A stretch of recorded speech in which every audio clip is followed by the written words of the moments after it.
aspect of it because I'm real excited where we can go with the information that has been suppressed for so long. What are we doing today? I believe we've all learned at some point or been told at some point that we use about 10% of our brain.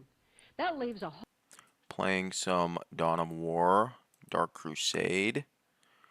We are also watching some videos about mind control. We are watching some videos about MK Ultra.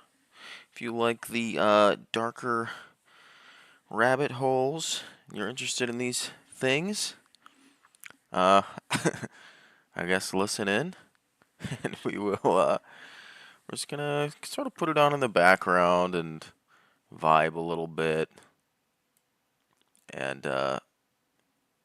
try to gain some wisdom from these old videos. So we're listening to Kathy O'Brien and Mark Phillips. I'm going to bring this video to the beginning here. It's about 2 hours long. And yeah, well, I think it's pretty deep rabbit hole conspiracy stuff, but there's a lot of truth to it. I put the video link in the chat so you can check it out after the stream, and just take a look at it, and I don't know, maybe you'll find something interesting there that you are interested in. It's a pretty deep, dark world we live in. There are labyrinths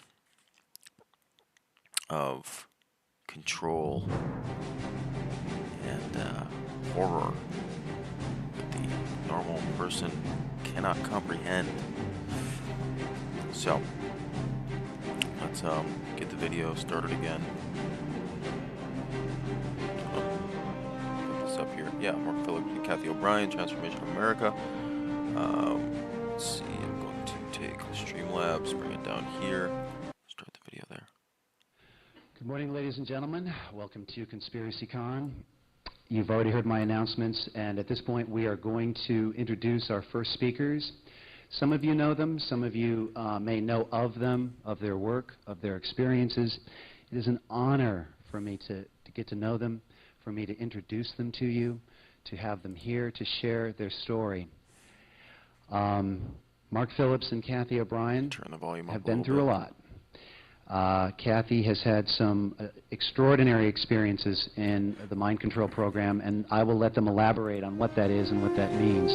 They have authored a book called Transformation of America, keyword trans. I think most of you in this room understand what that means. Trans. Mark came along and pulled her out of this situation. A situation that most of us would never even want to wish on our hands, I think. And this is their story and their uphill battle to inform the public. I don't want to take any more of their time. I'm going to let Mark lay out the details. He will speak first and then bring on Kathy. So without further ado, if you will please give a warm round of applause to Mark Phillips and Kathy O'Brien. Badlands gains control of the relic of the Chaos God Corn, allows the controlling faction to launch 2 attacks per turn.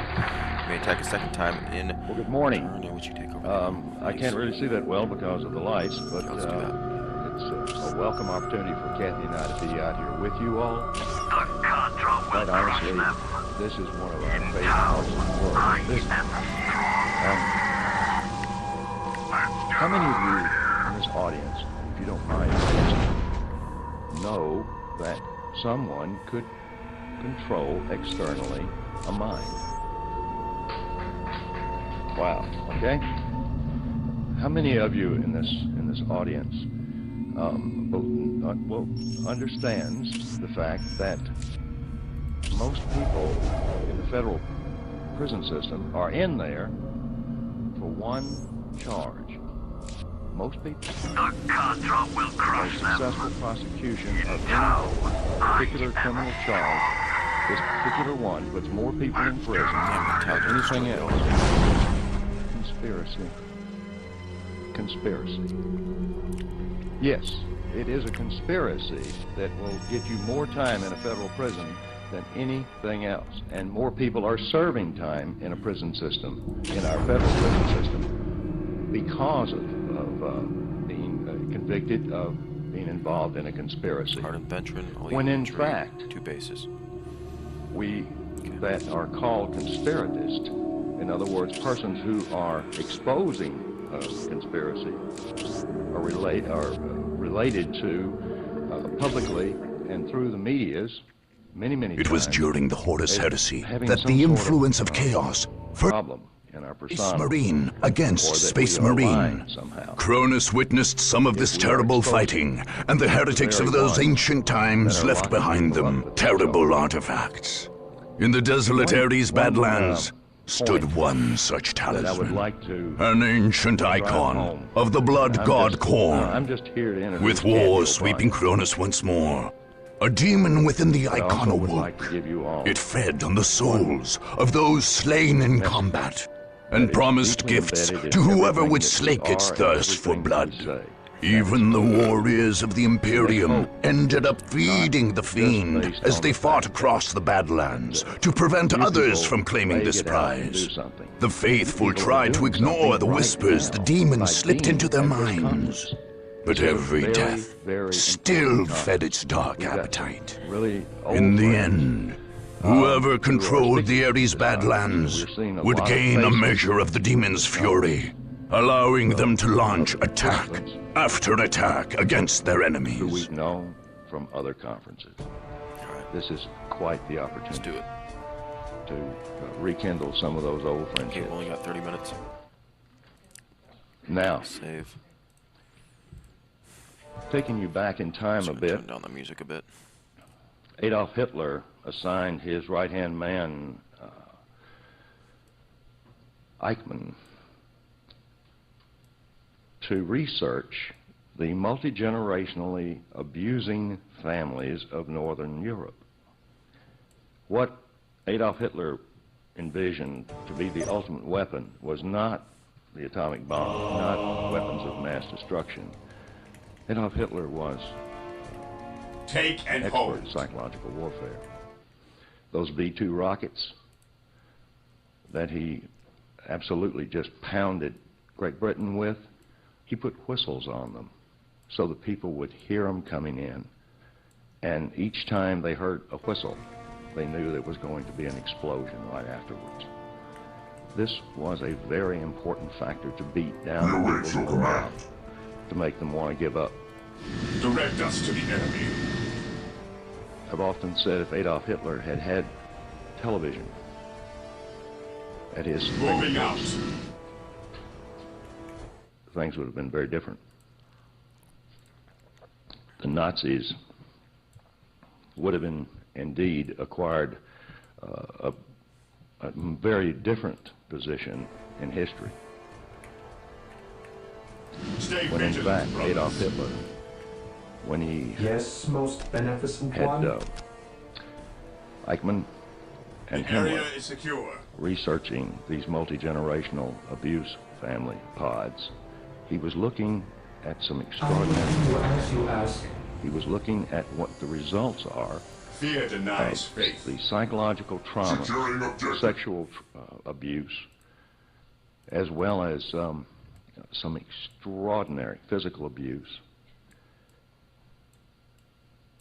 by these families on their own children before the children were age 5, before their brains had a Awaiting chance to orders. form.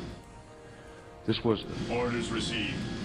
outside Orders most received. people's realm of understanding. Weapons at It was ready. outside of It most is people's time. realm of even knowledge, for that matter, because these groups Take and hold. were very secretive.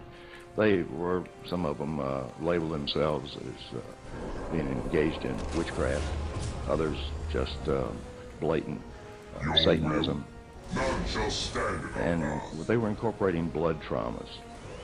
They were what is your incorporating will? food, water, sleep Here to deprivation. serve.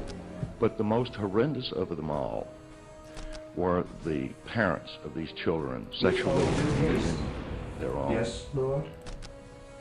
A child doesn't, before age 5, certainly doesn't relate to sex as any sort of emotional initiated. outlet of pleasure. A child whose brain is not yet formed, who is being literally abused to the point of what the child thinks is death before age 5, Position secure. begins to develop some extraordinary defense mechanisms. I will do as you ask. Dissociative identity disorder is what's professionally labeled. At one time they called it multiple personality disorder. Fear Not denies too long strength. ago. Nothing Orders could be received. farther from the truth.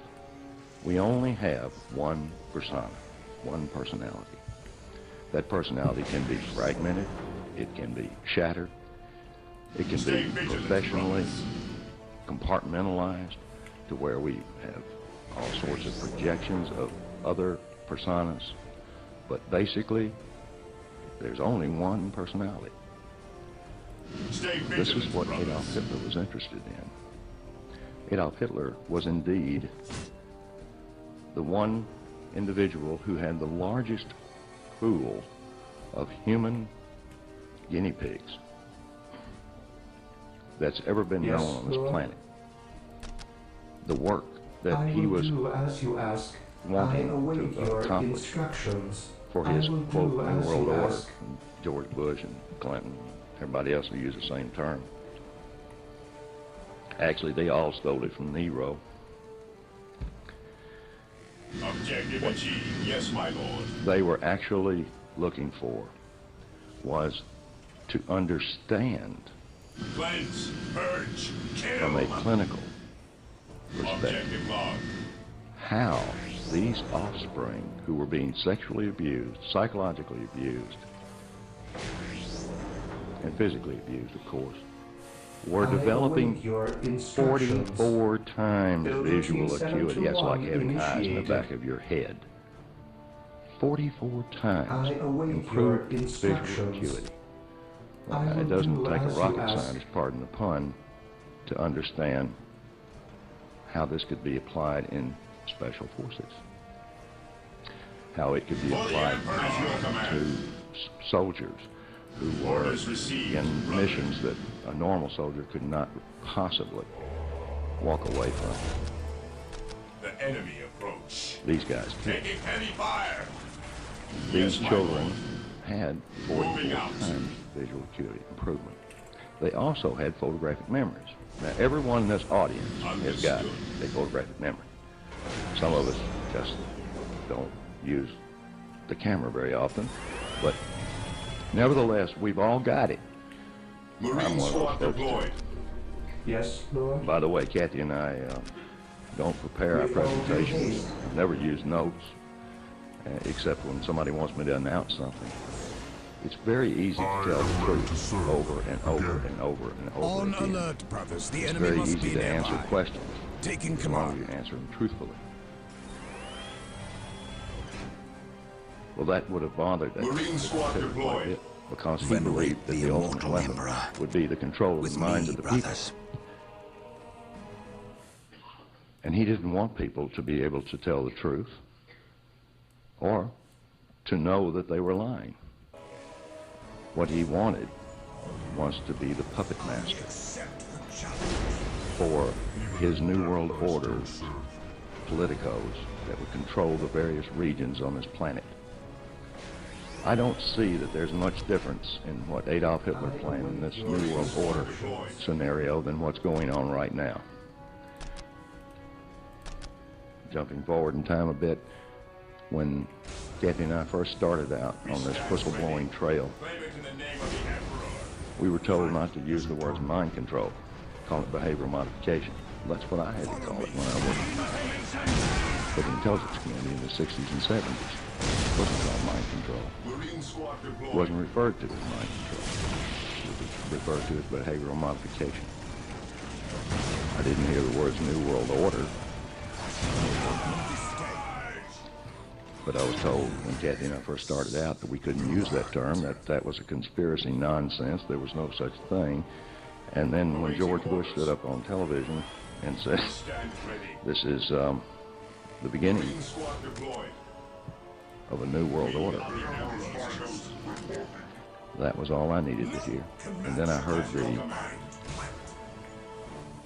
admiral in charge of SEAL Team 6 stand up on the Discovery Channel and say that he answered only to the President of the United States and the New World Order.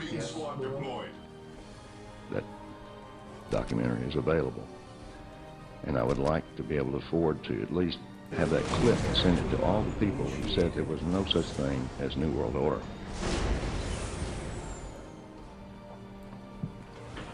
When Adolf Hitler began to research the findings and he began to apply some of these things on people, he began to understand the gravity of if you control the person's mind, then you control everything. Freedom of thought is mankind's last remaining freedom, and it has been eroded seriously just in the last few decades, more seriously than ever before. For the honor of the chapter. It used to be that religions controlled the people in a type of what I call soft mind control. And then it became, if it was hard mind control, they called them cults. Now, all of us are subject to soft mind control. All of us have had it applied to us because our history books, for instance, have been changed. Our newspapers and our other forms of news and information are greatly spun and changed so that we do not get the truth. If we don't get the truth, but we think we're getting the truth, and we're predicating all of our thoughts, our actions upon what we learn, but what we're learning is controlled, contrived. This is mind control. My aim shall not falter. This conference should be 100 times the size that it is. It should be like one of these major football games or baseball games. But no, the people who think they're free and think that they have freedom of thought are attending those games by the tens of thousands. And guess what?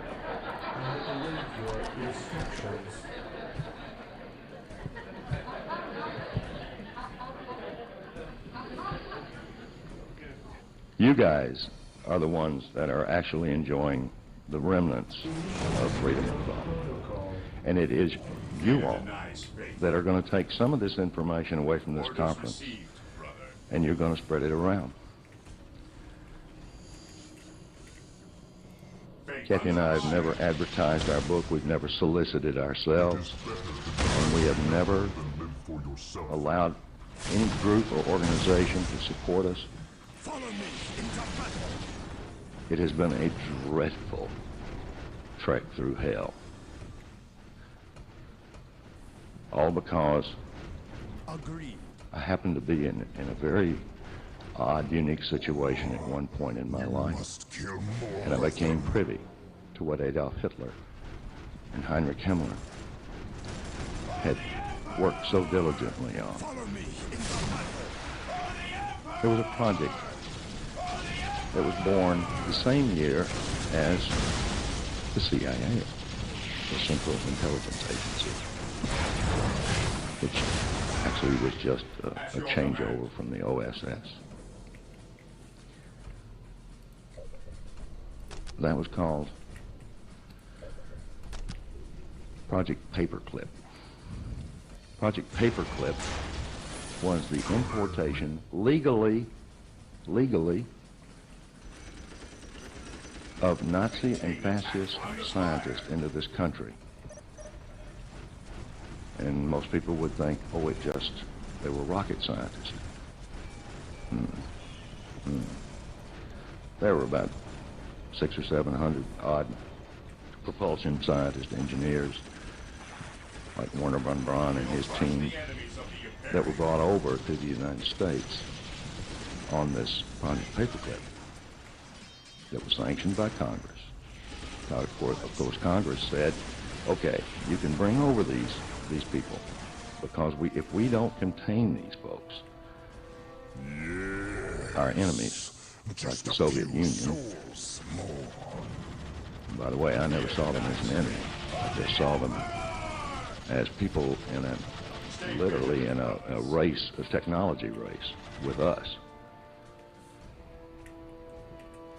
So Congress allowed the importation of these people to be put into our higher institutions of learning, within our military-industrial complex, within transportation, and within communications. And of course, they were brought in to build rockets. No, it didn't stop there, because there were 600 odd psychiatrists and psychologists that had been engaged in mind control atrocities, in mind control research for Adolf Hitler. The United States government deemed that so secret that in 1947, same year that Project Paperclip was born, the same year that the CIA was born, the same year Roswell occurred, I mean, 47 was a banner year. They launched the National Security Act. And that is what Kathy and I are all about. We want to see the repeal of the National Security Act, because you folks are going to hear something right now that you're not going to like. There's not one person in this audience, not one, that could not legally be experimented on, killed, or financially destroyed, and you have no recourse legally, none, zero, as long as the National Security Act is in place. The National Security Act has not guarded our nation's secrets very well either. The rules of ethical military conduct had done a remarkably good job for years and years and years. No problems. But the National Security Act came along, and a string of espionage problems that occurred and the cover-ups that ensued. It's nonstop. And I'm going to tell you how that National Security Act has played in turning someone who used to be highly paid to keep his mouth shut, who now works for nothing, just enough to keep talking. I await your instructions. I was very fortunate. I did not have to go to Vietnam and get my head blown off, or wind up coming back home as a headbanger.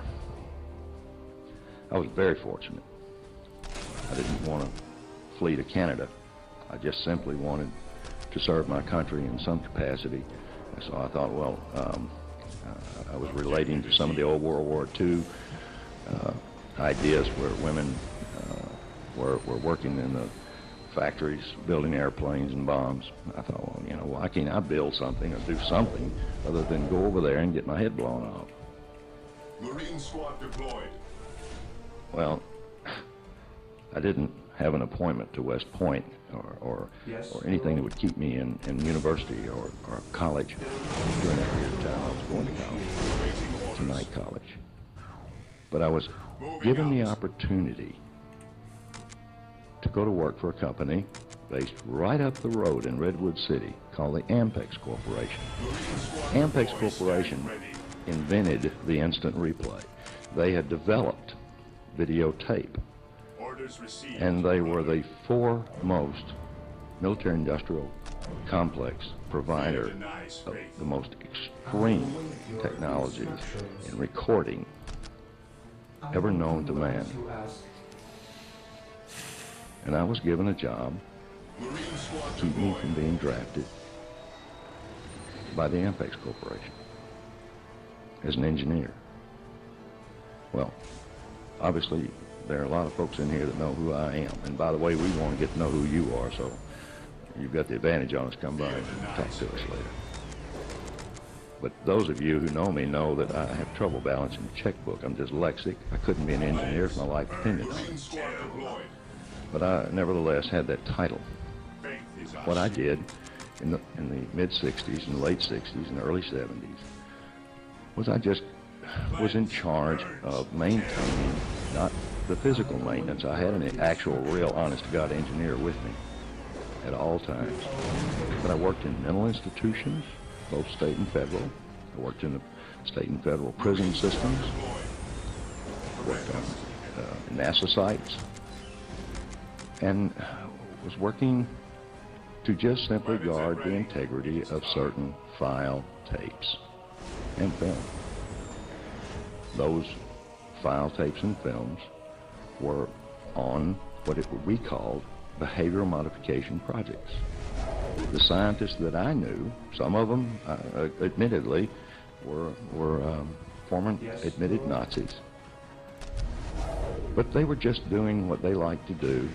And what I saw them doing in the '60s and '70s, I truly believed then, and I truly believe it now, was benevolent for society. You know, anything that could be used for positive can also be used for negative. A knife, for instance, is a device that allows us to use it as a tool or a weapon. Mind control, the one I was seeing, the behavioral modification programs, particularly in the prison systems and in the hospitals, the people were either incorrigible, they had extreme, we're talking the Charlie Manson types, these people had extreme social problems, put it mildly. They had behavioral problems. Some of them were cannibals. Some of them were serial killers. Some of them weren't any of those things, but they could not function in society. And what I was seeing were these people being free of those extreme mental bonds. People were recovering from the unrecoverable. People were becoming functional when they absolutely were non-functional. Yes, Lord. So myself and the scientists that I was rubbing elbows with, we all believed that this was one of the greatest opportunities for emptying out our prisons, for emptying out our mental institutions by the year 2000. We literally were working towards that goal. Sure, we would have a prison system, but they would actually be for rehabilitation rather than just caging people. I truly believe this because I never saw any trauma-based mind control or behavioral modification being applied. What I saw were benevolent. They used drugs, hypnosis, very mild electroshock, about like taking a 9-volt battery and, you know, wetting a place on your arm or your leg and putting it on you. I mean, you can feel a little tingle, but it's not the electroshock that most of us equate, where they're trying to treat schizophrenia and other things. There's a huge body of evidence that says that electroshock therapy is just that. I strongly disagree. I have never seen it work for the benefit of the individual. And I didn't see any of that type of electroshock. What I did see, though, was people recovering. And the worst part about it was most of them could not be released. That was the only thing that I saw that really hurt me. They could not be released back into the populace because of their crimes that many of them had committed. Yes, my lord. And society would not allow that. And the government could not admit to these people being totally recovered. So unfortunately, these people remained incarcerated. Well, these scientists working on this project, by the way, the project name was officially born in 1953, some 64 months after the National Security Act was passed, when the Central Intelligence Agency became a funded organization, and when something landed in Roswell. All of these things that were happening made me believe that mankind was truly evolving.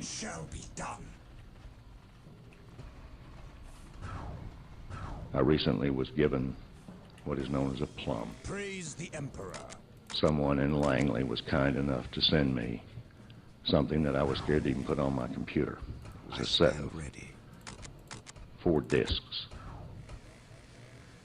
These discs cover the MK Ultra projects, all of them, from 1953 until 1973.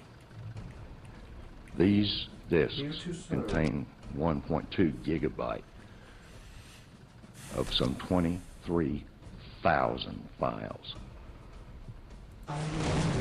The names of the people who were being worked with, experimented on, were blacked out. That's all.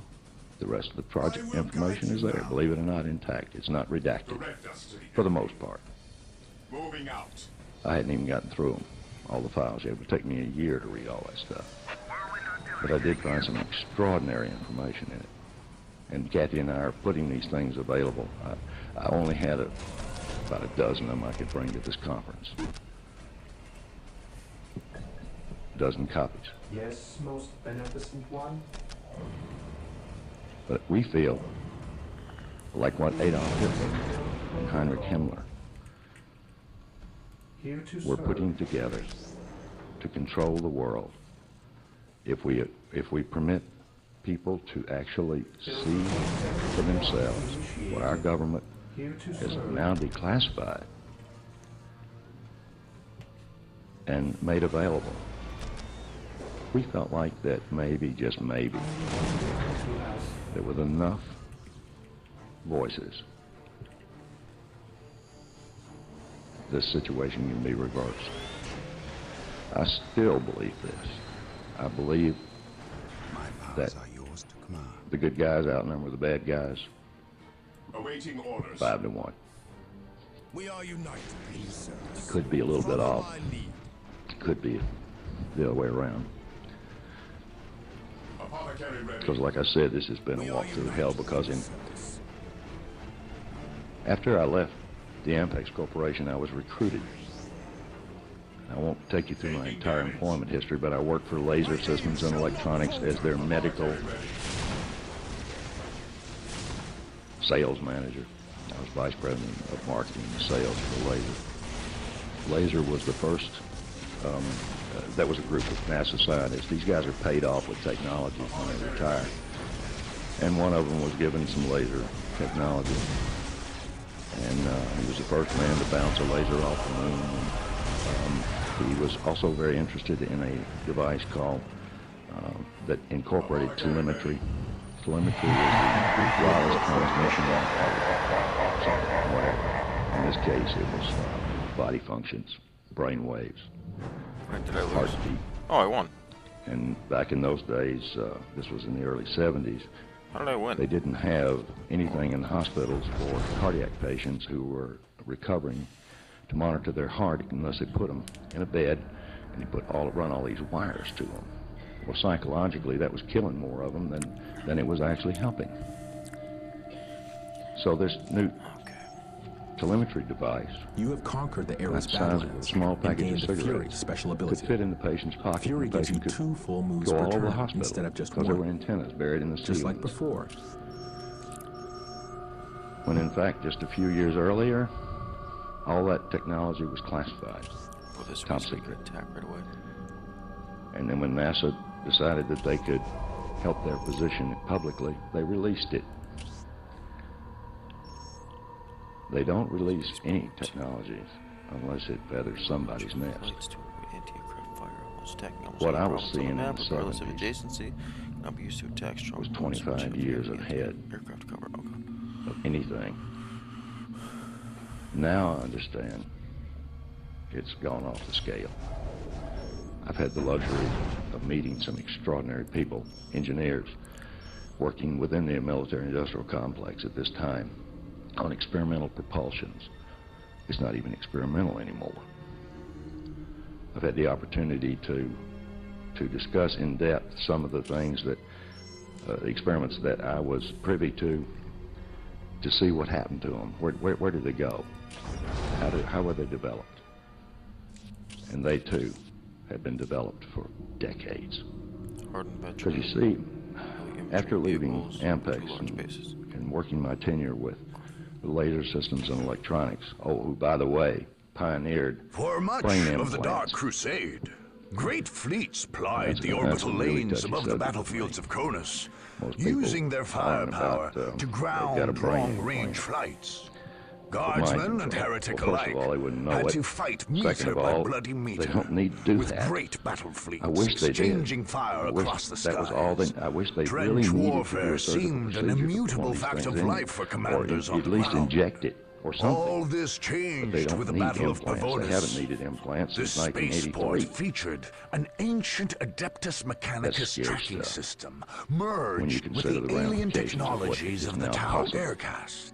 Through compressed This microwave system and any number of was other sensitive advanced enough to technologies plot for courses controlling that your avoided thoughts. orbital fire, making Creating strikes apathy, deep into enemy rage, territory can possible. easily be done with A tech what is known priest as had the heart discovered this project. technological marvel And it can be done and over left vast his areas servitors of the planet to examine it simultaneously. in detail.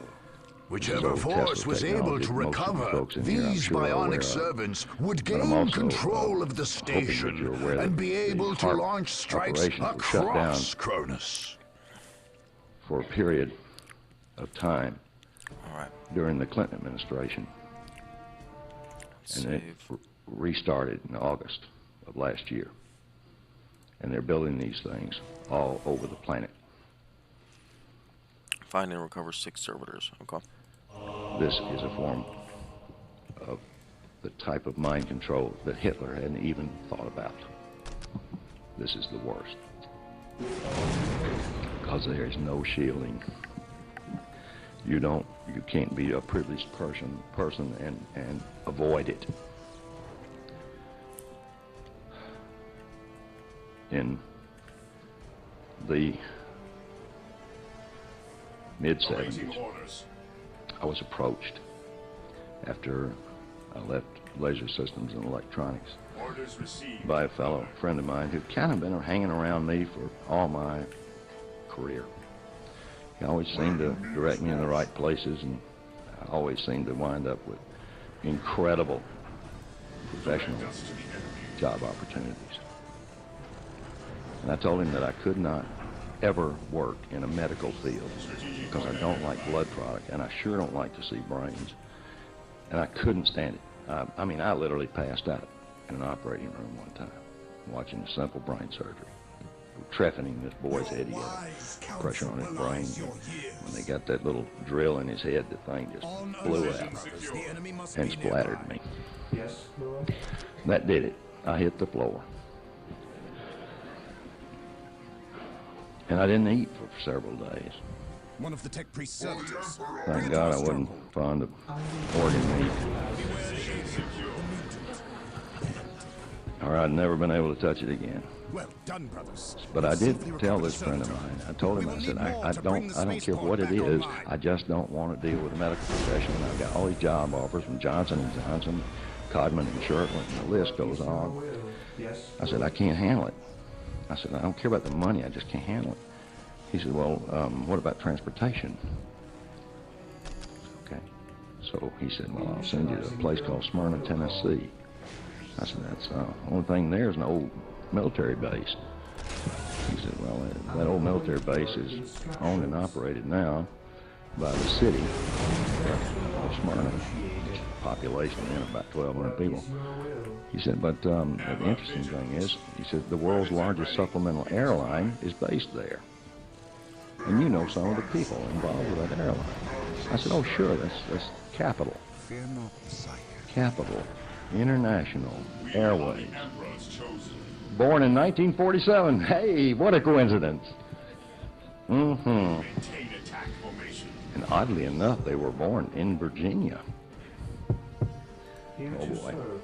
Well, I didn't really consider anything other than the fact that they were a large supplemental airline, and I was a marketing guy, so this would be a great opportunity, and I interviewed. And when I interviewed with the senior vice president and the president, Mr. Jesse Stallings, I left there wondering what I had just interviewed for, because they didn't outline my job description.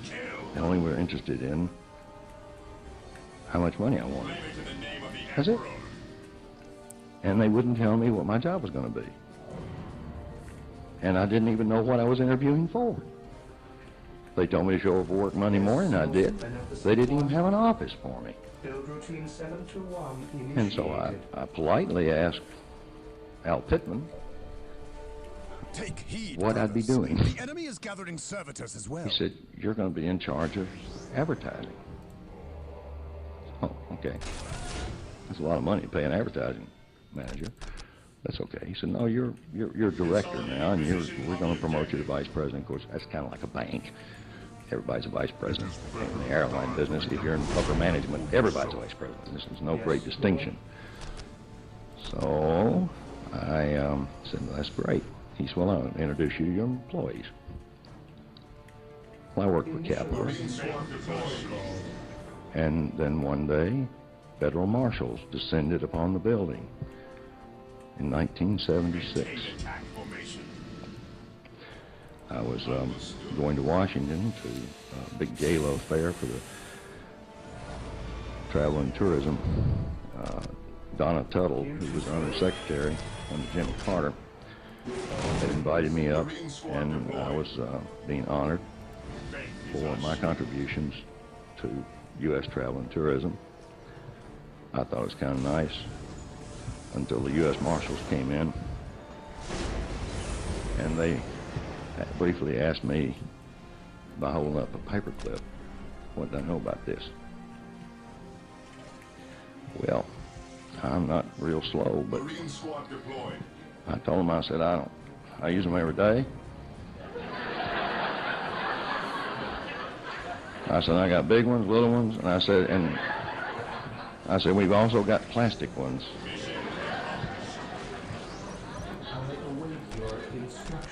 Well, oddly enough, he said, that's all I need to know. I thought, wow.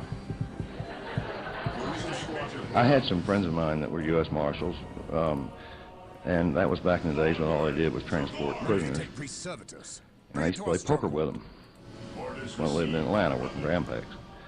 So I knew where their hot buttons were and what to say and what not to say. And so I asked the guy, I said, this is not consistent with the guy's level of intelligence.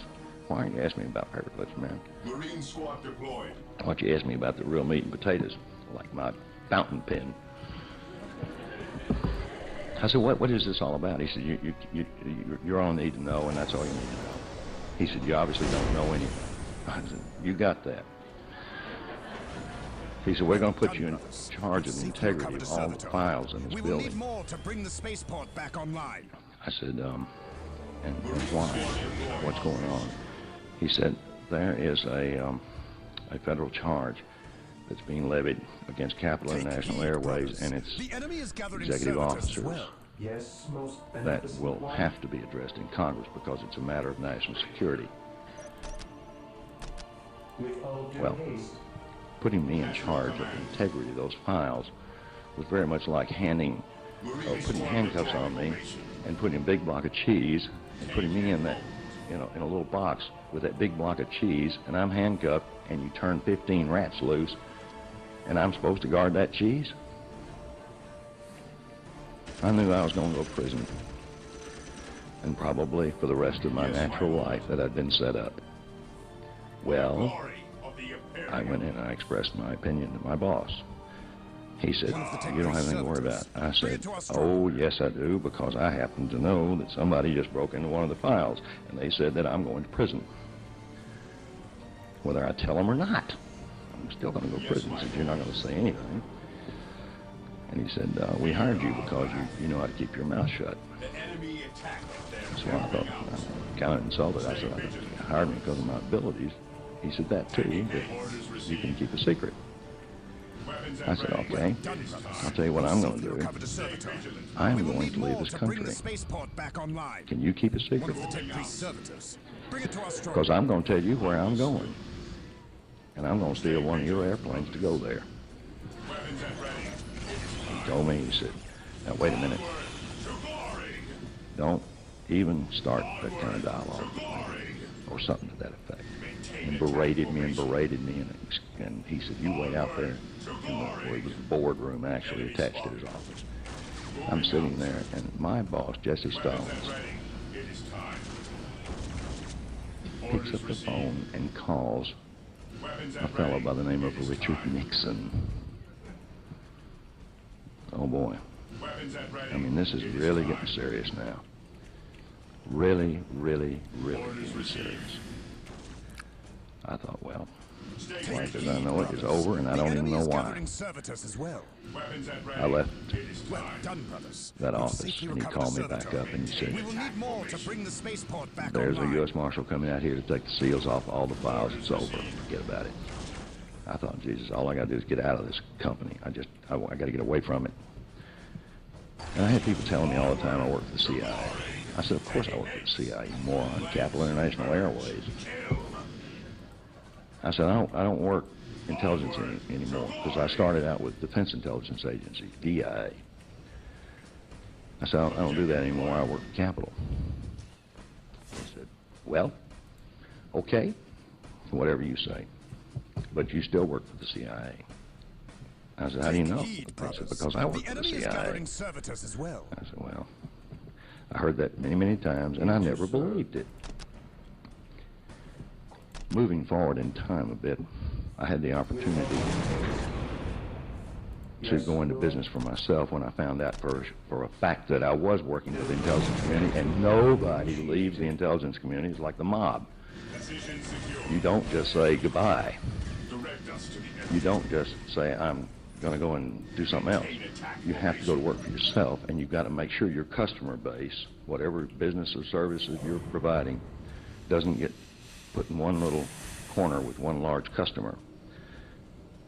I knew these things. So I decided I would get into my own business of consulting within the travel and tourism industries. I did very well at it. And I enjoyed myself very much.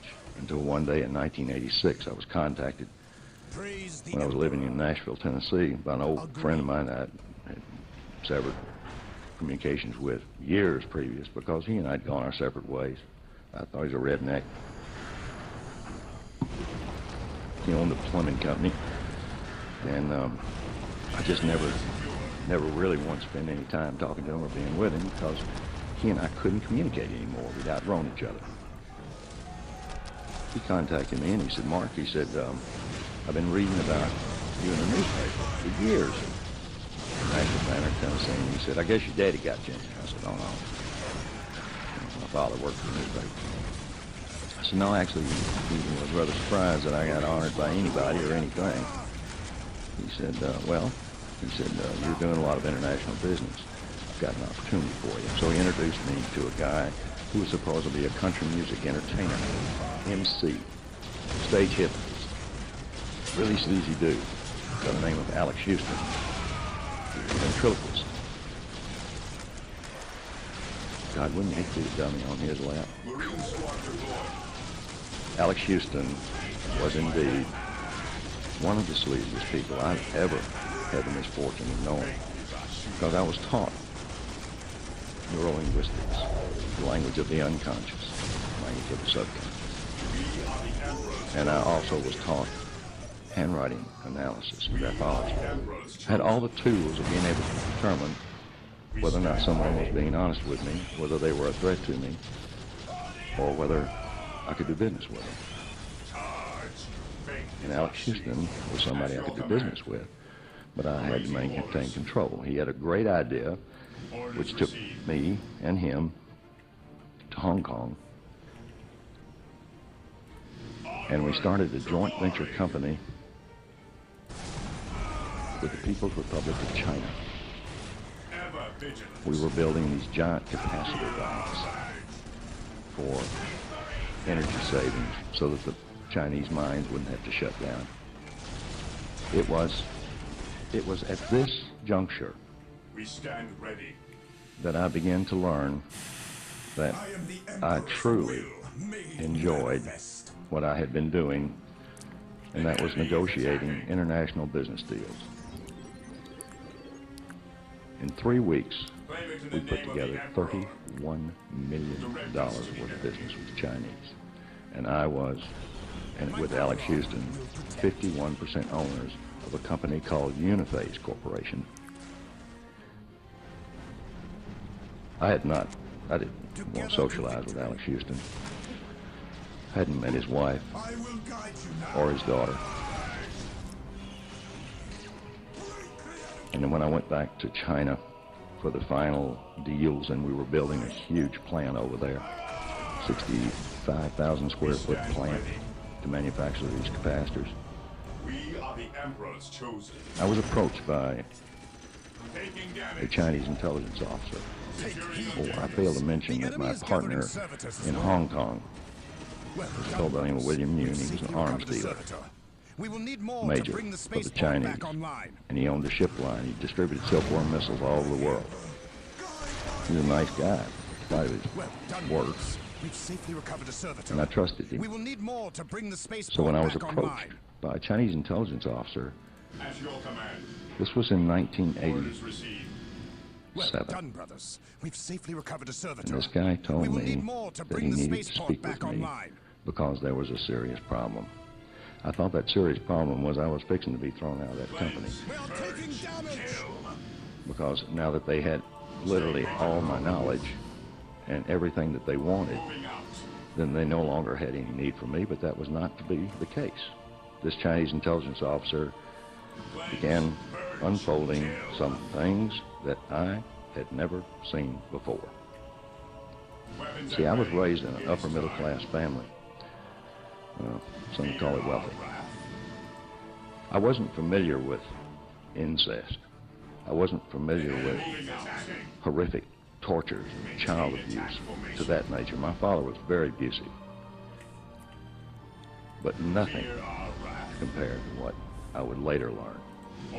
I knew a little bit about the Heinrich Himmler studies and what had gone on in Nazi Germany with those people, but I just didn't equate it as going on in the United States.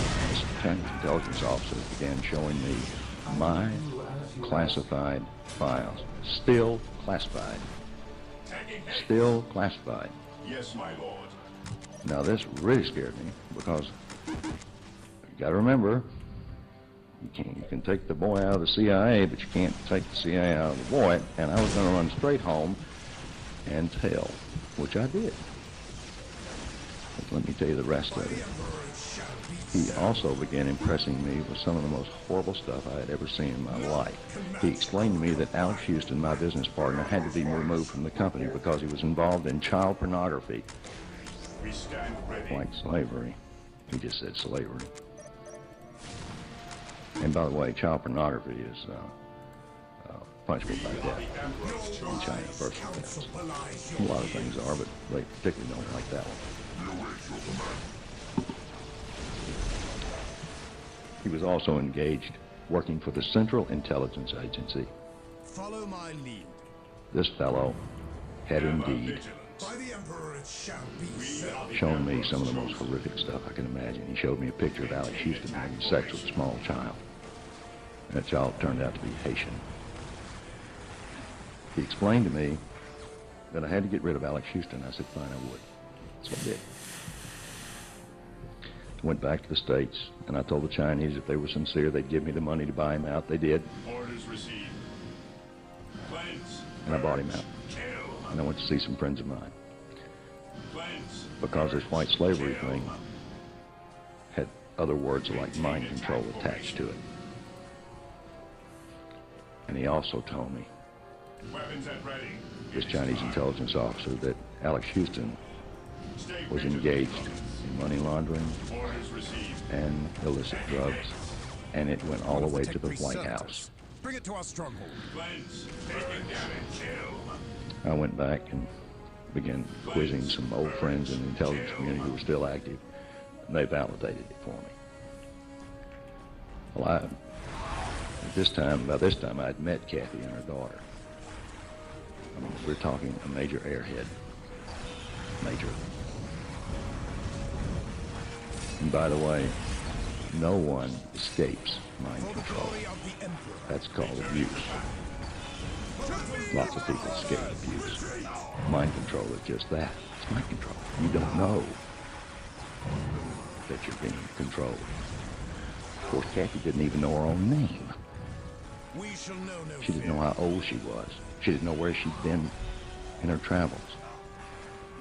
So I was convinced that I would get them out and get them into therapy and go back to China and do my thing. So I asked some people that knew, and they gave me codes, keys, and triggers. I applied them. They worked. I got her out, her and her daughter. And guess what? Everything in my life flipped upside down. All my bank accounts were gone. Everything that I had, gone. For the Emperor. And they did the stupidest thing. They threatened me. And they had the sheriff of my county, who was a friend of mine, to deliver One of the it. tech priest servitors. Bring it to our stronghold. And he told me, he said, Mark, he said, this is some CIA crap. He said, I would strongly recommend you just walk away from this right now. Well, I convinced him that I had lost my mind, and I walked away from it by taking Kathy and her daughter to Alaska. That same organization that was responsible for her victimization, I knew good people were in there. They provided me the technological antidote, We've safely recovered a servitor. because I was certainly not in any position to deprogram anybody. I'd seen it done, but I didn't know how to do it and didn't pay that close attention. So I had to do it. And as a result of that, you're going to hear probably the most incredible, validated story that is going to soon be Victory is ours. a major theme. Got it. And maybe more than one motion picture and a TV series, documentary series. After all these years, Kathy and I believe that this is our last year. And now I would like to bring up the person who is responsible for turning my life around. I wasn't ever a bad guy, but I truly believed a bunch of things that weren't true. And now I know the truth, and now you will as well. If you'd please welcome the love of my life, Kathy?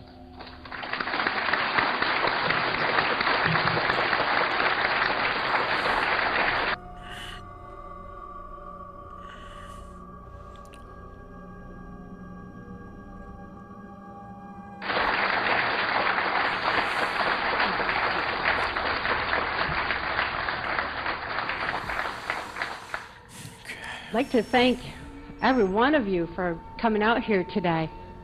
I've seen so many good friends and familiar faces and some new faces that are eager to learn about mind control. Knowledge is our only defense against mind control, and you certainly have a right to this information and it's your need to know. Mind control is the most important issue facing humanity today. All other issues, causes, choices, and electives are contingent upon our free thought. We all formulate our thoughts and our actions based on what we know. And we need to know that that knowledge base has been altered. It's been deliberately suppressed for decades. Superstition begins where knowledge leaves off. And superstition is so rampant these days that it's very obvious that knowledge has been suppressed for way too long. We've got to raise awareness. We've got to bring up our knowledge base. With knowledge our only defense against mind control, and awareness the only solution, we have a ways to go to realize what's happening in our society today, to know what we can do about the environment, violence, technological advancements, suppression of information, and what we can do to expand our own minds beyond what we thought we knew. So many times people feel like, oh, I've got the answer now, and wrap up all their knowledge and all their information and put it in a box. Knowledge doesn't fit in a box. It's not that simple. There's always more to learn. There's always more to know. And it's up to every one of us to be able to expand our minds and consider the reality that mind control is rampant in our societies and is affecting all walks of life. I'm extremely fortunate to have survived my MK Ultra mind control ordeal, to be lovingly rescued by Mark Phillips, deprogrammed, and reach this point and being able to speak out and tell you what I witnessed and experienced behind the scenes of what Adolf Hitler and George Bush termed the New World Order. My experience as a mind control slave on a White House Pentagon level was extreme. I was totally robotic. I had no capacity to think for myself. I didn't have any free thought whatsoever. I didn't even have the ability to question, to reason, or consciously comprehend what I was involved in. With no comprehension, no conscious awareness, I had no understanding of time. I didn't know how much time was passing. I didn't know how old I was. And it certainly put me in a realm where I didn't have the kind of awareness necessary to be able to deal with the realities that I was experiencing. I've come a long way from the kind of robotic mind control that I experienced. And even though my experience is extreme and pretty horrific in many regards, the fact remains that mind control is a sliding scale. And we all experience some form of mind control or another, whether it's information control that's absolutely controlling our perceptions, our abilities to respond, allowing for that superstition to creep in. And superstition so often renders us totally helpless to affect the situation. Direct us to the enemy. I'm very much a solution-oriented person. I definitely believe in solutions. And I spell solutions with an S-O-U-L. It takes soul, and it takes love, and it takes the ability to expand beyond what we thought we knew. The solutions are so exciting. I would much rather spend the whole time today talking about the solution aspect of it, because I'm real excited where we can go with the information that has been suppressed for so long. I believe we've all learned at some point, or been told at some point, that we use about 10% of our brain. That leaves a whole lot of our brain that we get to know about, that we get to learn about.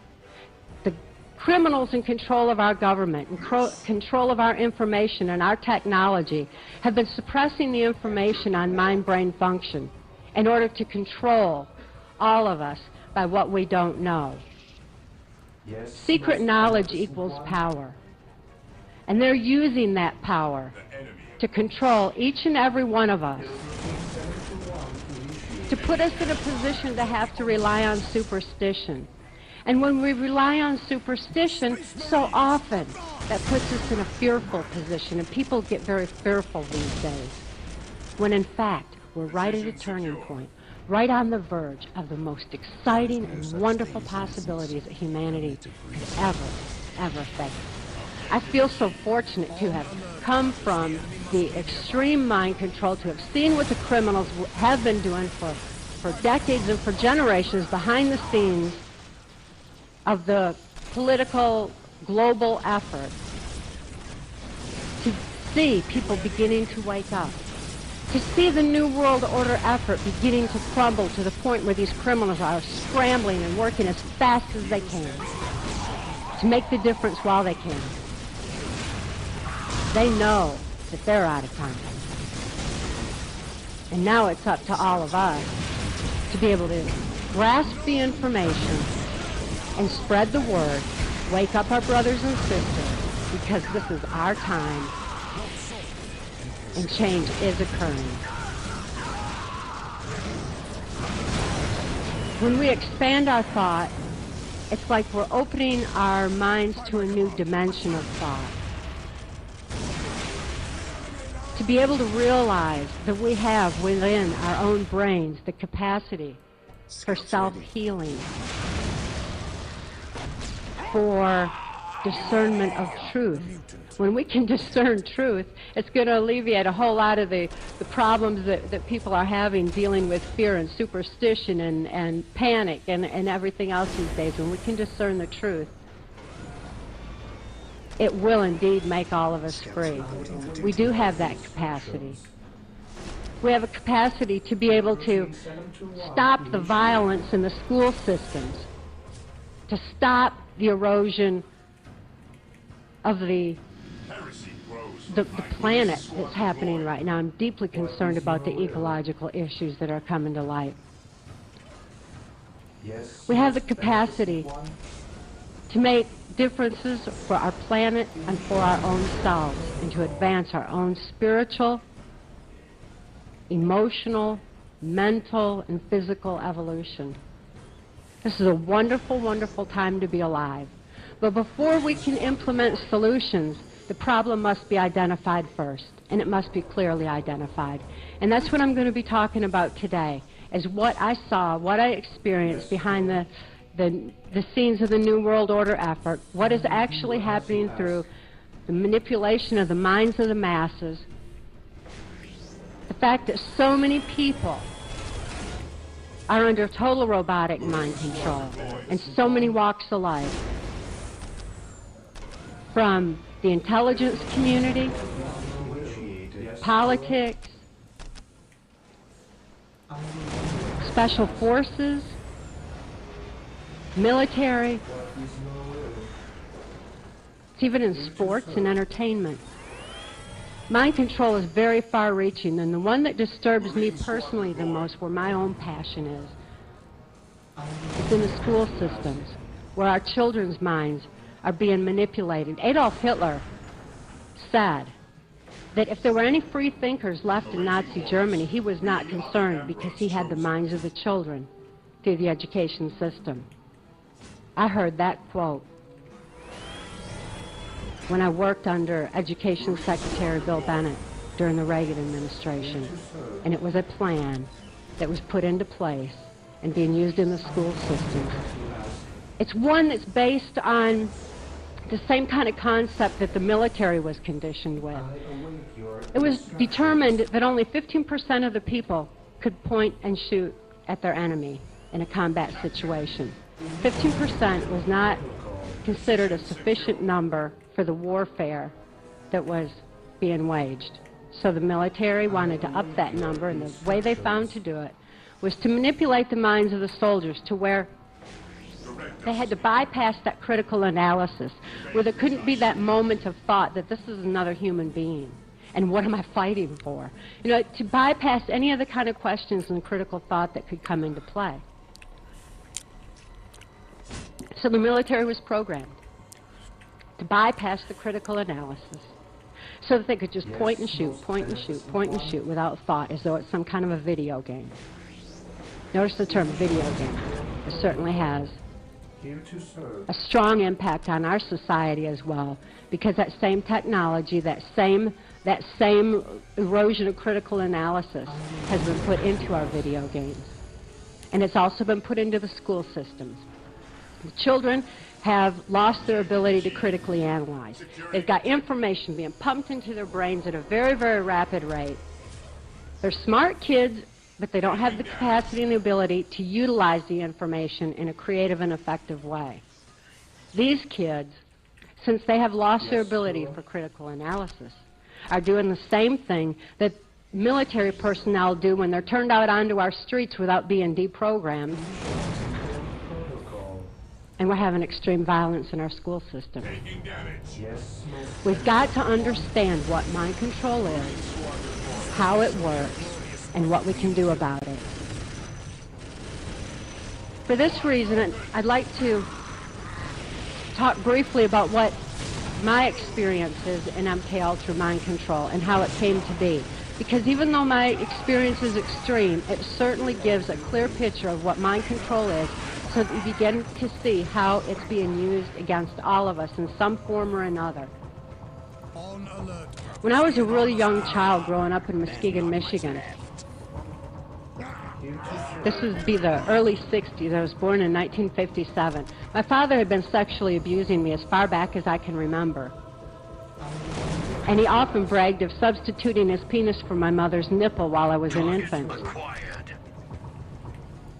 What this did is create this idea in my mind, or change this whole sexual aspect in my mind to one of survival, akin to eating, drinking, breathing, because that's what that kind of childhood sexual abuse results in. So my sexuality was heightened from a very, very early age, and I also developed what is known as dissociative identity disorder. It was formerly termed multiple personality disorder, but has since been redefined because it's not multiple personalities, but the shattering of a personality and a compartmentalization of memory, of trauma, too horrible to comprehend. Childhood sexual abuse is certainly too horrible to comprehend. There is no place for that in my mind. It's not that I could morally judge my father, and it's not that I was just a little bitty kid. But what I was experiencing was pain and suffocation of that kind of abuse, which caused this dissociative disorder. By the time my father was using me in child pornography at a very, very young age, and sending the child pornography through the local Michigan Mafia child pornography ring, mind control was already rampant in this country. Operation Paperclip had brought in the Nazi and fascist scientists. What the Hitler-Himmler research had revealed on multi-generational incest-based families was certainly a strong aspect of the kind of victimization that I and so many, many others went into.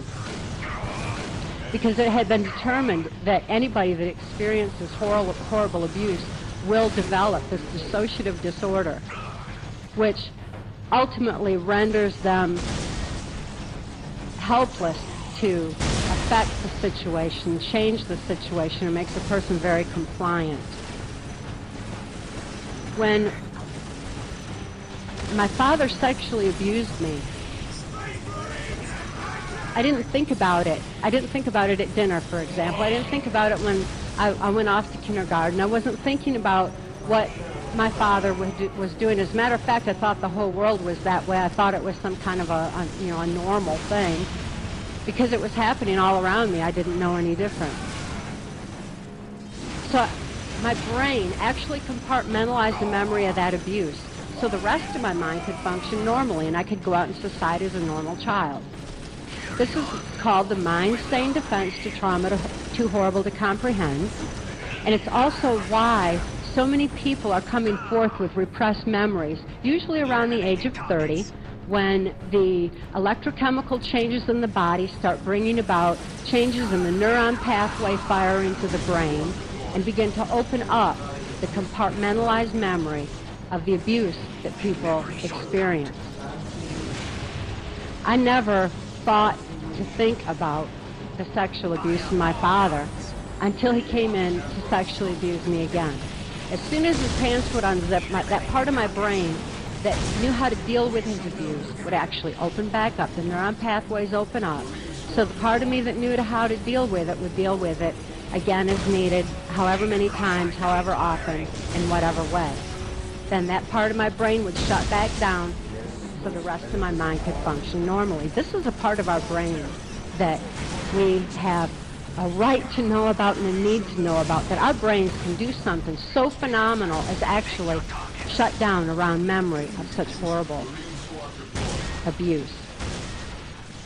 This compartmentalization of memory was what the government was interested in, because they figured that if a person couldn't think to bring to mind abuse, they wouldn't be able to think to bring to mind government secrets, government perversions, or anything else they wanted compartmentalized in the brain. For that reason, there was actually a criminal faction in control of our government that's in the same handful of criminals in control of our government today, and they're named in our book, Transformation of America, so you know who these criminals are. But it's the same handful over and over again. It's absurd that we let them stay in power. But nevertheless, the criminal at that time in my hometown area around Muskegon, Michigan, was a local politician by the name of Gerald Ford. This is the same Gerald Ford that went on to become the unelected president of the United States. He headed the Warren Commission that supposedly investigated the Kennedy assassination. Gerald Ford, at that time, was very much interested in mind control, so the local Michigan Mafia child pornography ring was actually being sanctioned. So if that kind of activity could go on, and they could target children like myself, who were so horribly abused that they would be used in child pornography and would ultimately be suffering from the dissociative disorder they wanted to use in MK-Ultra mind control. The Hitler-Himmler research had found that children like that were absolutely ideal, and I was brought up accordingly. The Hitler-Himmler research had certainly expanded by the time that I was in MK-Ultra mind control, and it continues to expand to date. My own daughter, who was born into MK-Ultra mind control, unfortunately, I could not prevent her abuse. I certainly didn't contribute to it, but I couldn't prevent it. She was exposed to a high-tech form of mind control known as harmonics.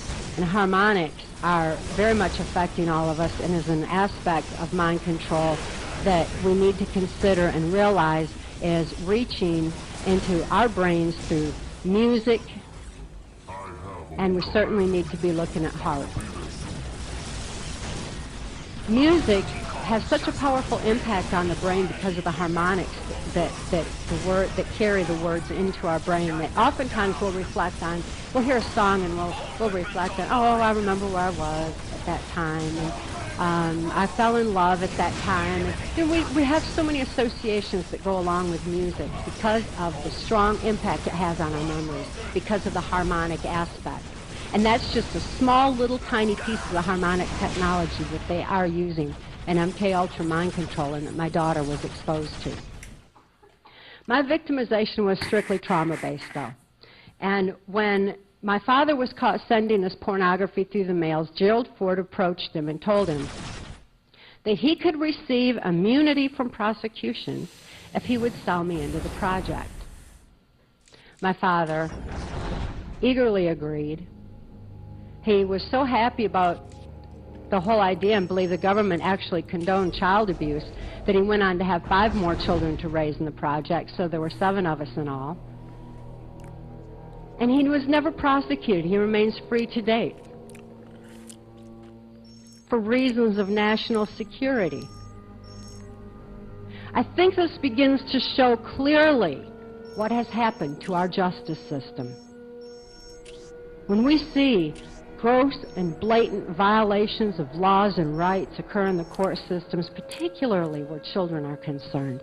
I know right close to here you had a major occurrence going on with the Marin County Daycare Center because Lieutenant Colonel Michael Aquino was on the daycare board.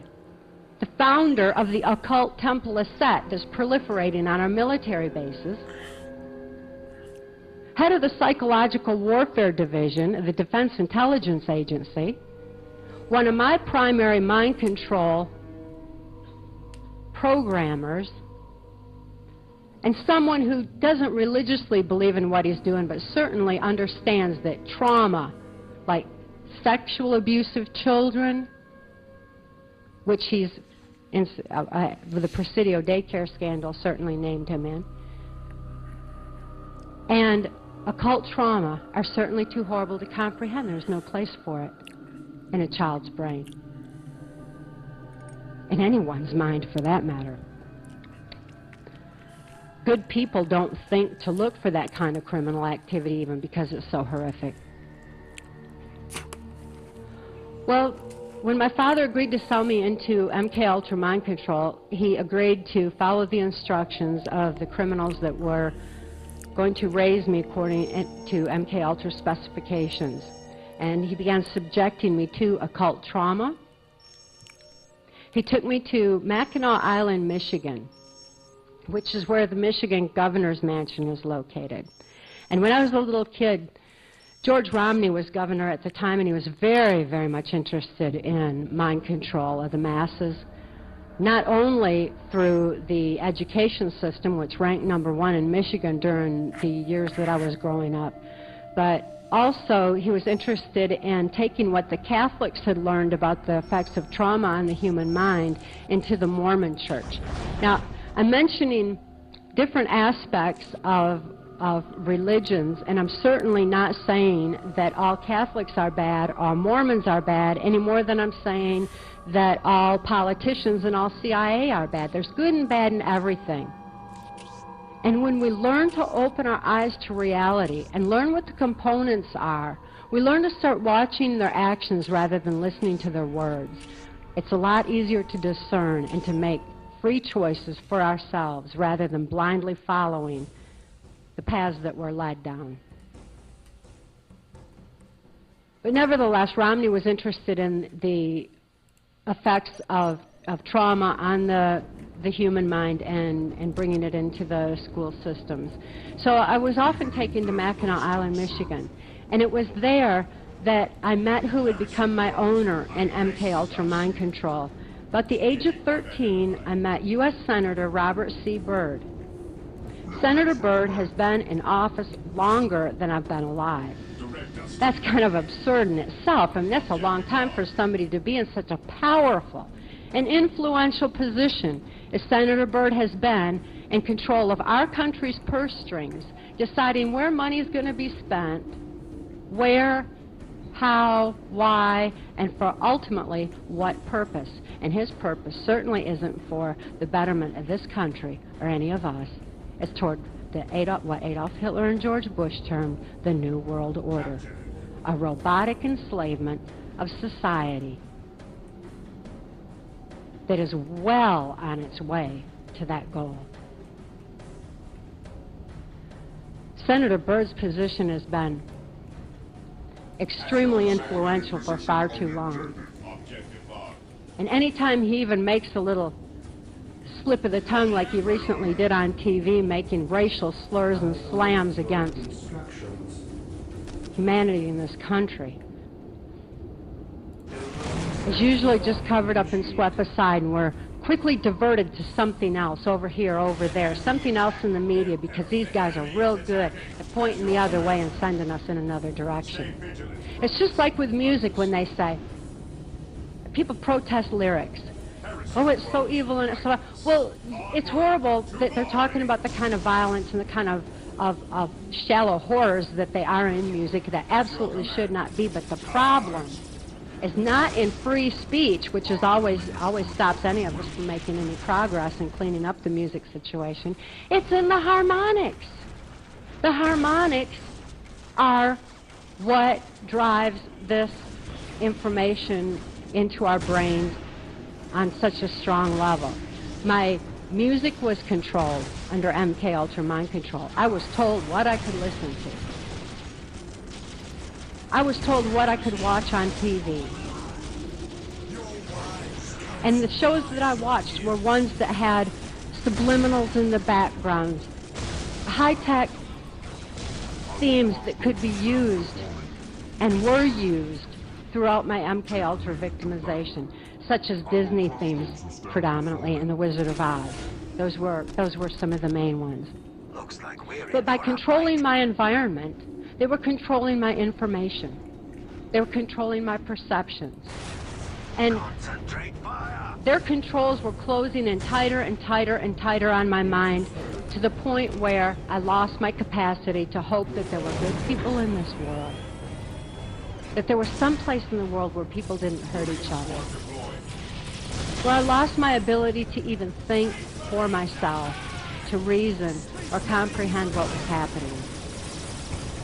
By the time I was 19, I was thrust into MK Ultra mind control, worked on a White House Pentagon level during the Reagan-Bush administration, carried out many criminal covert operations for the CIA. And that's another thing I'd love to just tell you about so many of them, the groundwork for NAFTA, for example, the global education system, which, as I said, is an enormous passion of mine.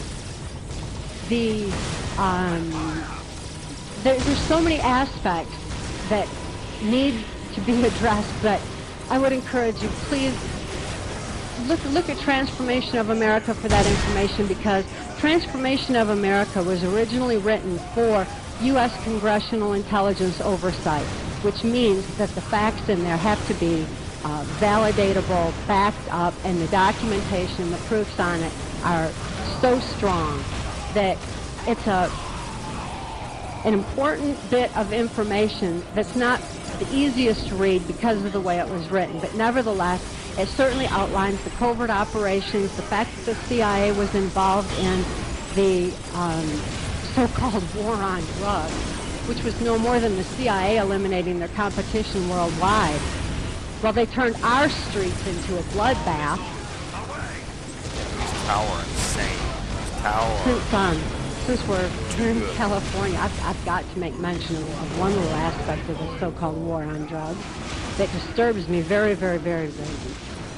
I was exposed to many drugs under mind control. Since my sexuality had been enhanced, the operations that I was used in oftentimes involved some kind of sexual perversion, sexual activity. Oftentimes, compromising videos were actually being filmed through the little lens in the ceiling. Because these criminals in control of our country and our information and our technology do not trust each other either. So they blackmail each other and they keep each other in check through those kind of aspects. And that was one more part that I was aware of and exposed to. Well, many of these criminals used various forms of drugs, particularly cocaine and heroin at times, which I knew would be George Bush's drug of choice because of all the criminals that I've been exposed to throughout my victimization. He has absolutely no question about it. The most influential, high-up perpetrator of all of them. He's run our country through so many administrations. It's got to stop somewhere. He ran our country. Well, first he began with the United Nations. Then he headed our CIA. Then he ran our country through the Reagan administration, through his own, through the Clinton administration, and now look who's in office. From everything that I know and all of my perceptions, The administration that we have in place now is absolutely 100% totally controlled by George Bush librarian. and the people that he's associated with in this New World Order effort. But it's my experience that George Bush's choice of drugs was in the heroin, and I knew that there would be larger influx They've already of got heroin infiltrated into units. this They've got country. insane fucking tanks. Although and, like, cocaine mechs is and certainly shit. still very, very This is prevalent. like And I know the smallest fucking that the CIA and many prominent people were involved in that black budget funding mechanism as well. Of all the drugs I was exposed to, though, there was one that was strictly forbidden, and that was marijuana. Marijuana is strictly forbidden because the effects on the brain actually open those neuron pathways so that any compartmentalization of memory, of any kind of trauma or any kind of so-called secret that's compartmentalized in the brain actually begins to erode. Like what happens to people at the age of 30 when their electrochemical changes happen and their mind expands. That is why they don't want to have even medical marijuana for people who have need and proven need for it. I think it's I'm not standing here to be pro-marijuana at all. I am here to tell you I am extremely anti-marijuana because I know why this anti-marijuana campaign is out there and their efforts to control all of us by making sure that that particular drug is controlled so that no one in any kind of position would have free thought. Now, I'm not saying that is any kind of solution whatsoever to mind control because I'm telling you this is absolutely, I do not believe it is. I think at best it's a Band-Aid. What we need is a solution, and the solution is awareness. Knowledge is our only defense. Awareness is our solution, not marijuana. But nevertheless, since we're in California, I absolutely had to make mention of that. I'm pretty disturbed over the fact that the federal government's making so many efforts to stop it.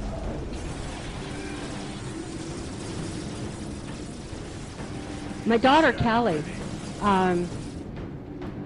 was exposed to the most high-tech form of mind control as of 1980. She was born into it, and she was taken to various military and NASA installations for harmonic mind control programming literally since birth, before her brain even had a chance to form.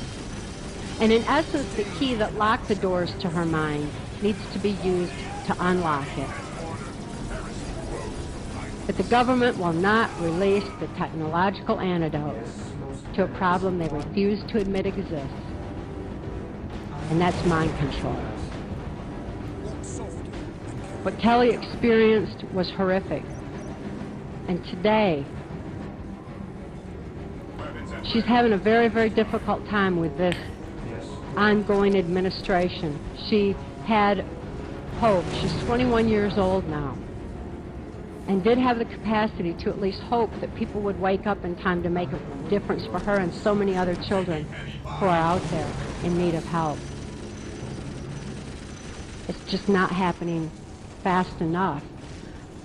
From a personal point of view, from the people that I've seen that are affected, and people like my daughter who need help with, I look at different cases throughout the country that have happened, and the events that have happened. I wish people could wake up faster. It would have to be retroactive, I guess, to be fast enough, so that we'd understand what the Oklahoma City bombing was all about, what the Joan Benet Ramsey case is all about, what's happening with the school shootings, what was Waco really all about. So many things have been happening in our society for so long. Please, take the information that I've been telling you about trauma and apply it to this kind of a situation. Those are traumas that affect us all. Anytime a trauma occurs that affects all of us like that, we're all more highly suggestible, more easily led, more receptive to losing more of our rights. and it happens every time. Faith is our shield.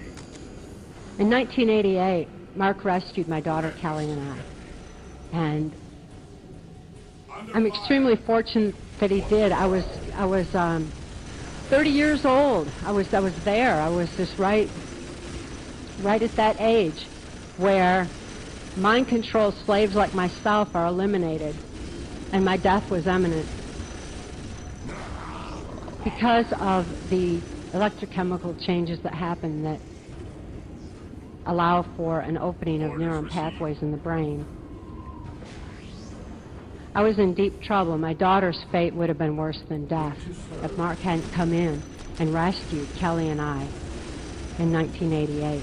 He took us to the safety and serenity of Alaska. I believed I died and gone to heaven, actually, because I was so close to death at that time anyway. But it took a little while before I realized even how old I was and just how close I was to that age of elimination. When Mark rescued Kelly and I thought I was still 24 years old. If I could think at all, that was just pretty much my standard answer. I hadn't been able to see beyond it until he showed me my driver's license. You know, I mean, I guess I should have looked at that, but I couldn't think to do any of that on my own. I had only followed orders, robotically carried out instructions for well over a decade, just as I had been conditioned for. I certainly couldn't think to trust Mark.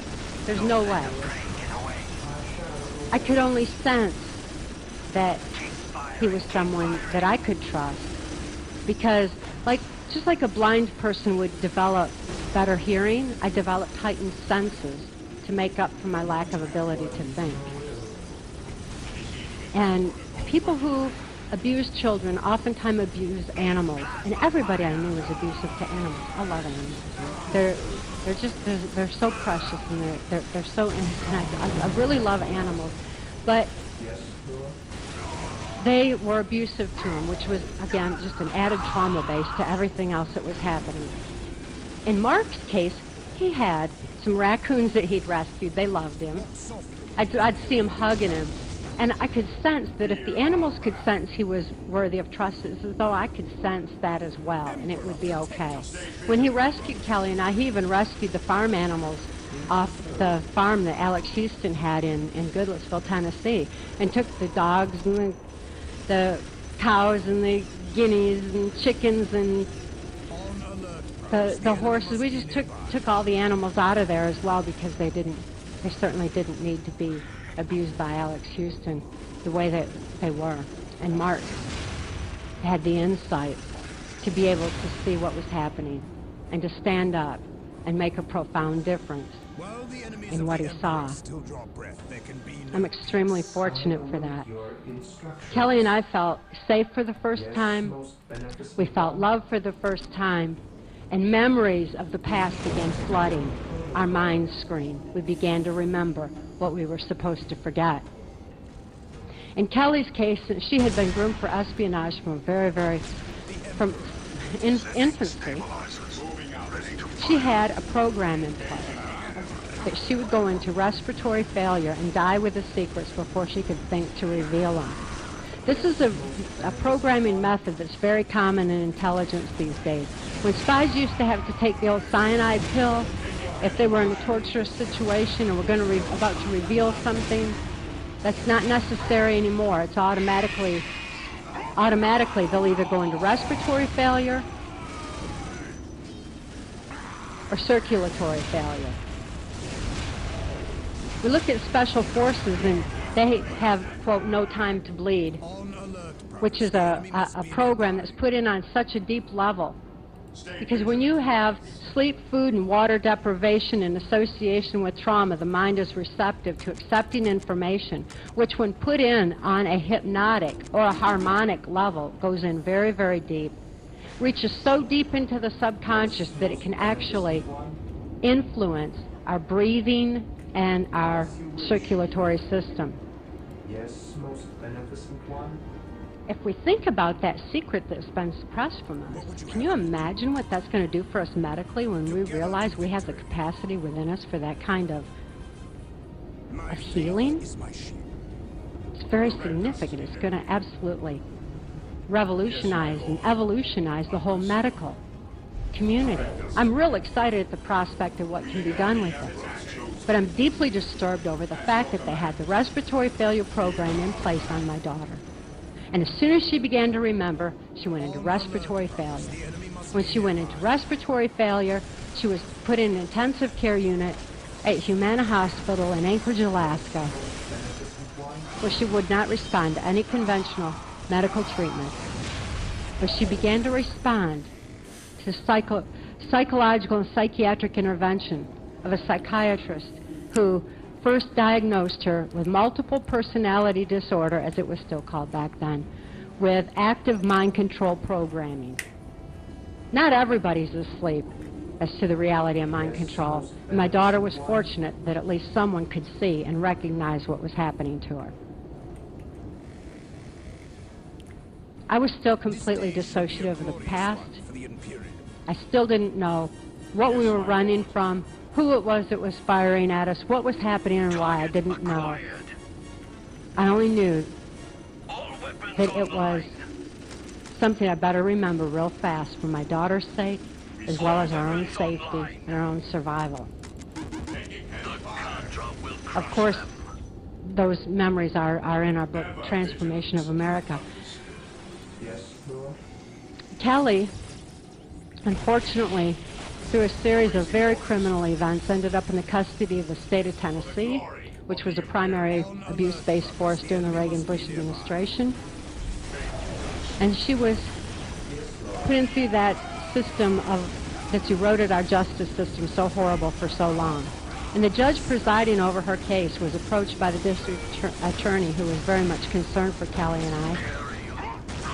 And he told him, he said, "You're in violation of this law, and this law, and this law, and this law." And the judge said, "Laws do not apply in this case for reasons of national security." It's very rare that this is said in open court. It's usually said in closed chambers. This was said in open court, with record of it. This opened doors to ultimately on our whole legal situation, but it did not help Kelly or free her from the custody of the state of Tennessee, where she stayed right up until she became of legal age.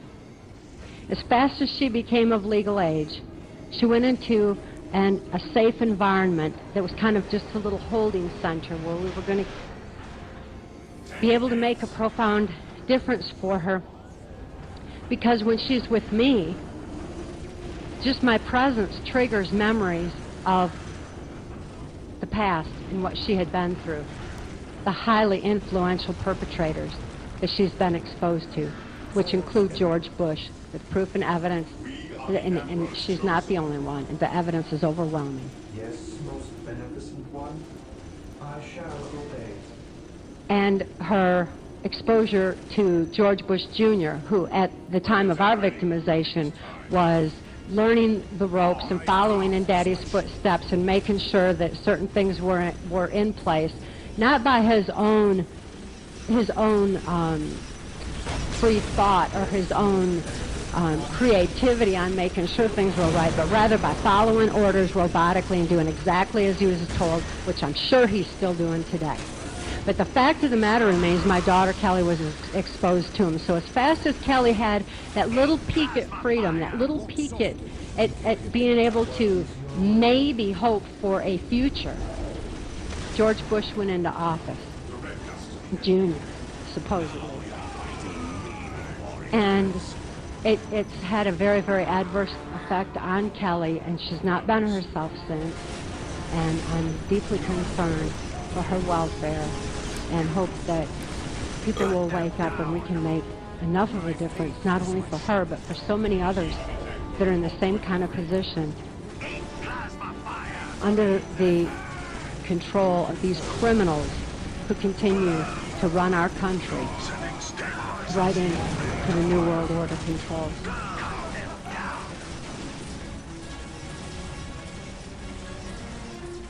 I'm deeply concerned for Kelly's future and whether or not she'll even have one. When Mark and I were speaking out in 1992, we were out in the Marin County area, and a woman, the whole community came out. This was out in Santa Rosa, and back then, because of Michael Aquino's influence on the Marin County Daycare Center. The whole community turned out, and it was a very moving event. Our book hadn't even been released at all. We'd been teaching law enforcement and mental health about mind control and that recovery is possible. Back then, I talked to so many psychiatrists who were actually earning educational credits, learning how to recover and what the recovery processes are for the numerous victims that they were seeing coming through their offices. I spoke to so many that I believe I've been looked at by more psychiatrists than anyone ever has, and boy, man, they have really been kept in the dark for a long time. They're beginning to open their eyes to the fact that the information was suppressed through the American Psychiatric Association back when Dr. Ewan Cameron, who worked directly under the CIA, was caught using mind control in Montreal, Canada on patients, was very much instrumental in suppressing pertinent facts on mind-brain function, as well as what mind control was all about, right from the onset. So mental health really, really had a long way to go. They still have a long way to go, but they have since reorganized. They've got some reorganization going on through the International Society for the Study of Dissociation. They've renamed multiple personality disorder to dissociative identity disorder, and it is widely known that recovery from the most horrific robotic forms of mind control is certainly possible. And that was an enormous accomplishment that Mark and I were making back in 1992, as well as to the border guards who were seeing so many mind control slaves hauling cocaine across the border, especially Mexico, and wondering why every time they made an arrest that the whole thing was covered up for so-called reasons of national security. And they wanted some answers too. So we were speaking out to them as well.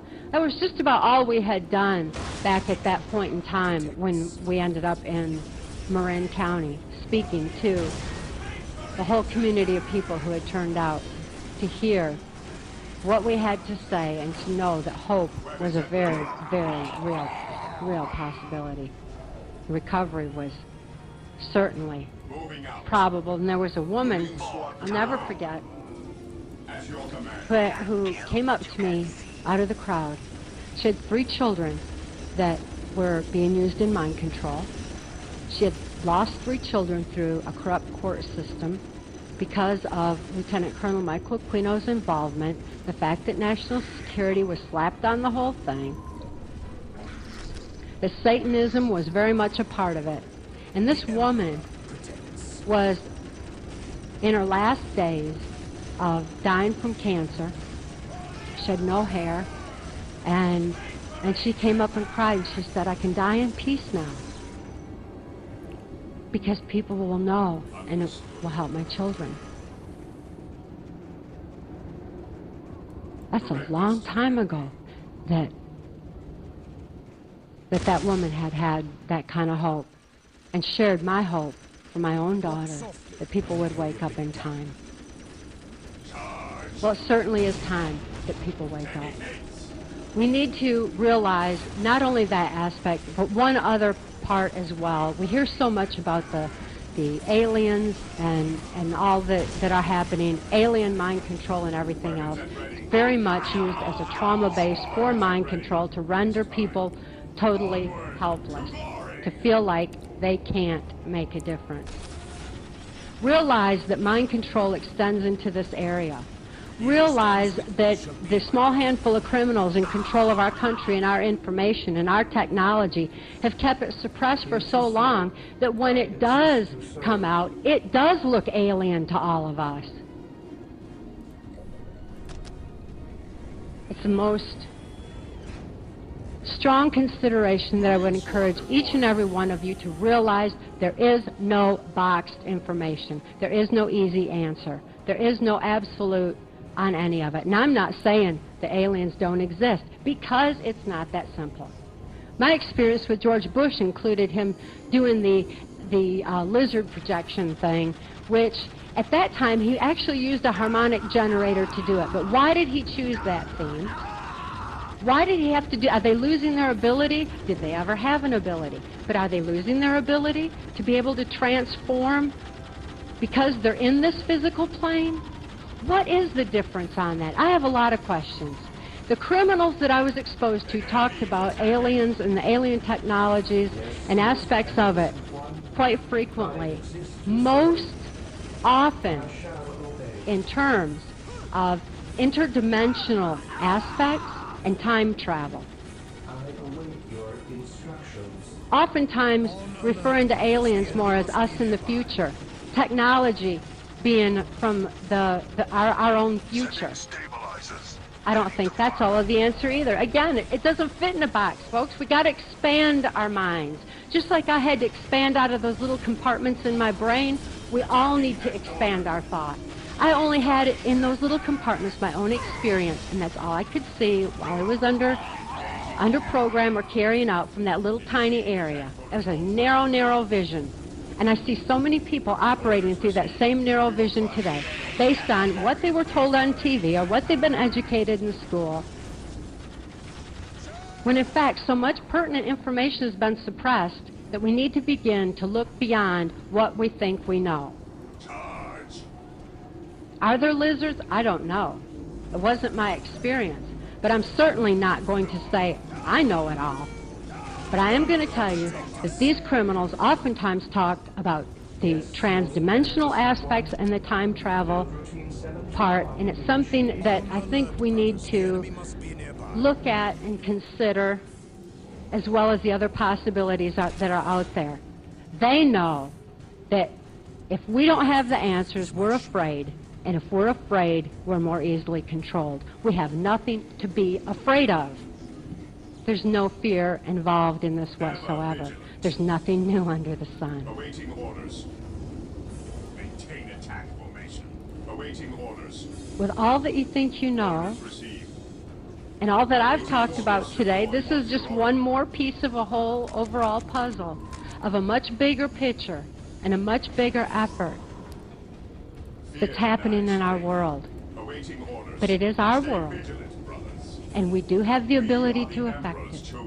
It is not beyond our realm to affect. All we need to do is open our eyes and raise awareness. 95% of the people want to be led by 5%. It only takes 3% of that 5% to make a positive difference. Not only for my daughter, not only for that woman's children, the woman who is dying of cancer, not only for those in the military, not only for, the poor Vietnam vets that have just longed for understanding for so long, wanted someone to know the horror of what they experienced, the manipulation of the minds. Our school children, what's happening to them in the education system? These are areas that we can affect positive change and move into an area that is going to allow all of us to go into self-healing. Get rid of doctors, get rid of lawyers. We don't need any of that stuff. We don't need a lawyer to tell us what the truth is.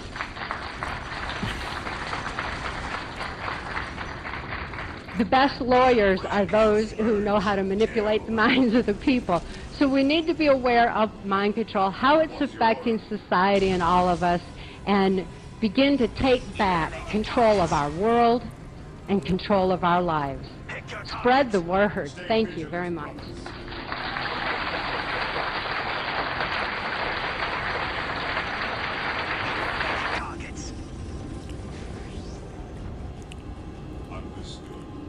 Kathy O'Brien. And Mark Phillips. Alright, let's pull that up again.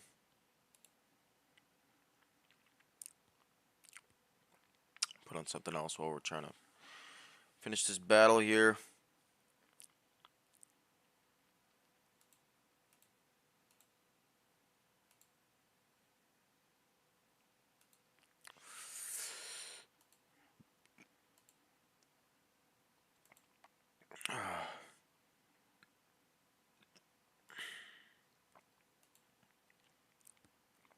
This is a good one.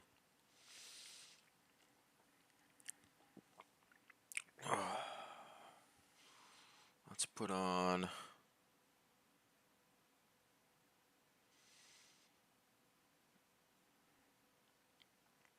I've never seen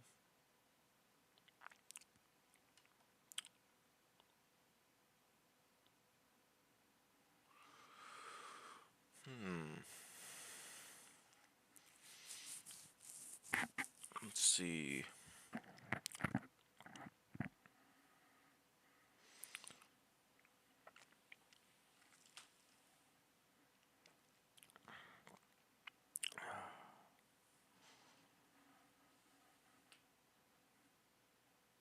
John DeCamp, 2013 interview. Damn. All right, cool. Let's do it.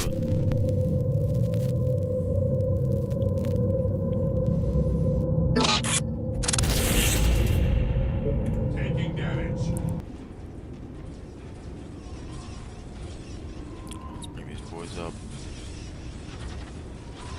Get them under the turrets. Upgrade some of these turrets to missile launchers.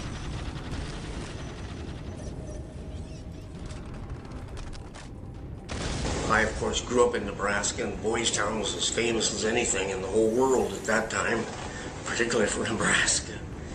And so when I got here and really kind of had no place to go, I drove in there and they said, hey, you can live here. So I stayed there. They discovered I had driven in there in a car that was mine, and I had a car.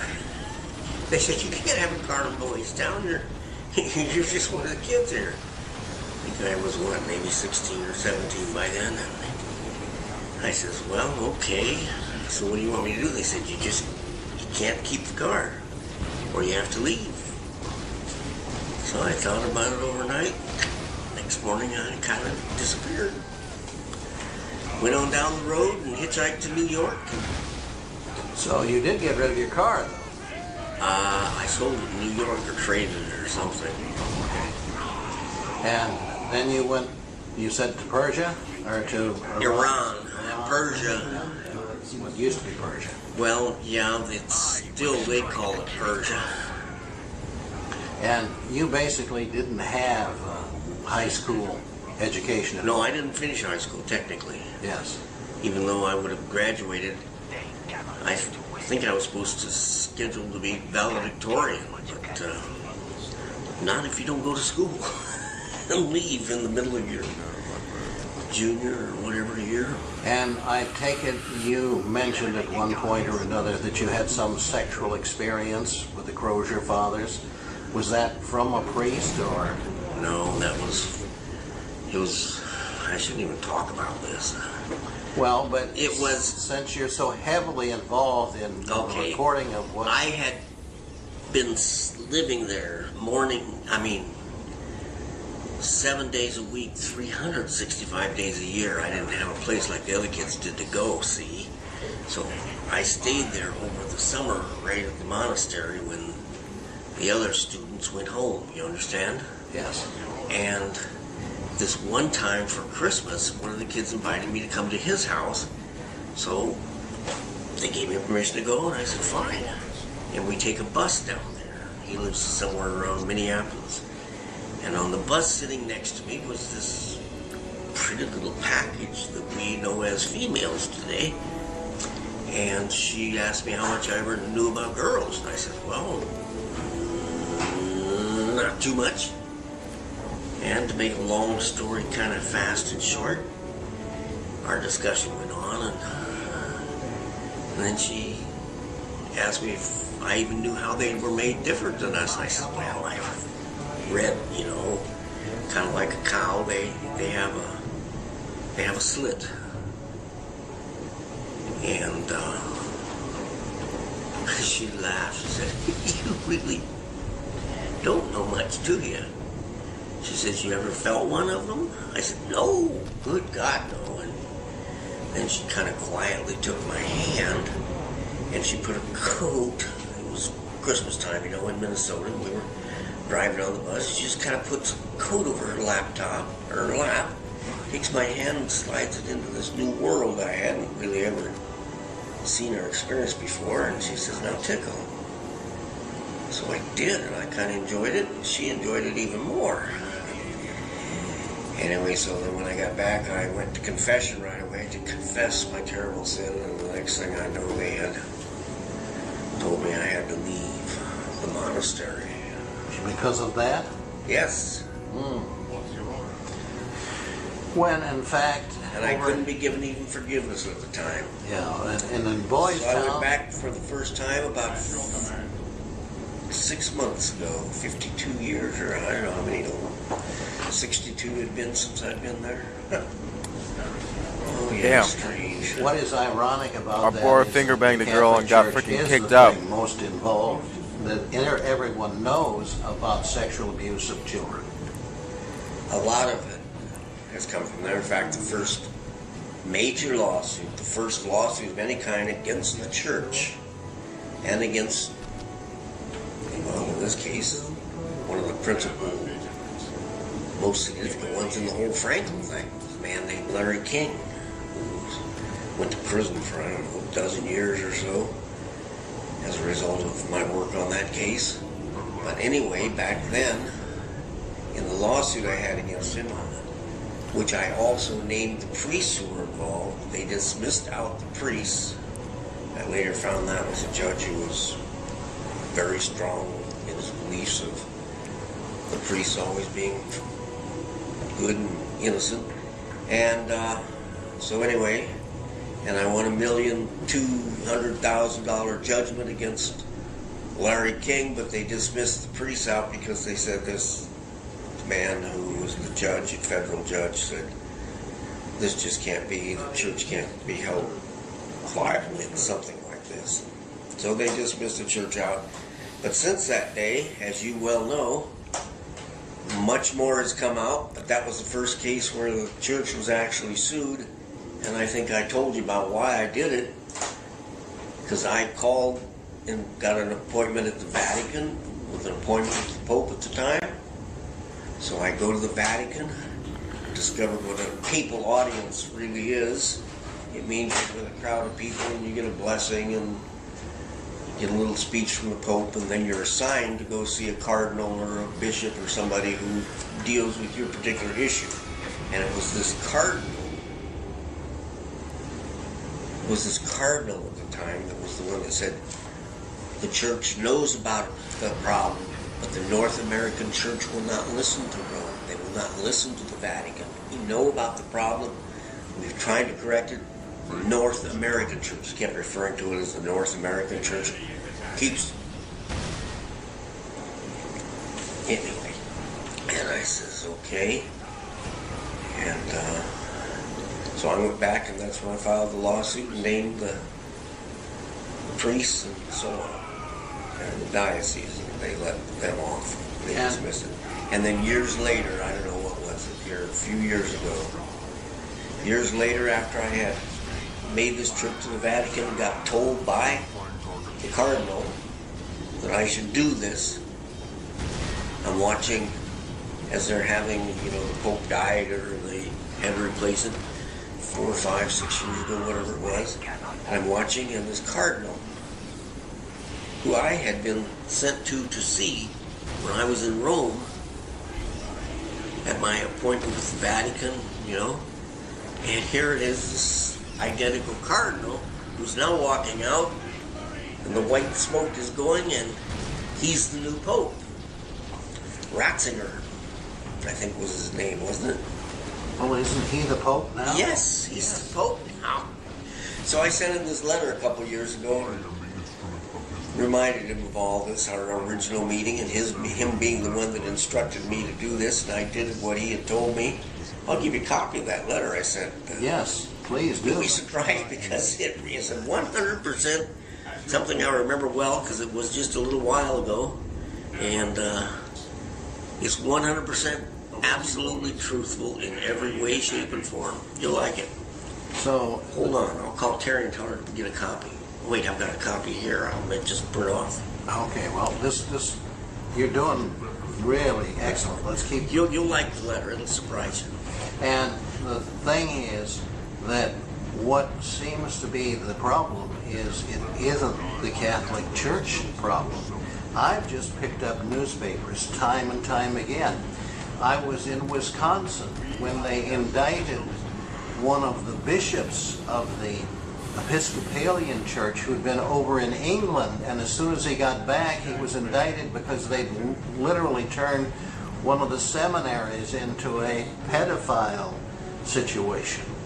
And this is what I think is important to every family, is that not to think of this as the Catholic Church is the sinner, but that many pedophiles have infiltrated the various churches.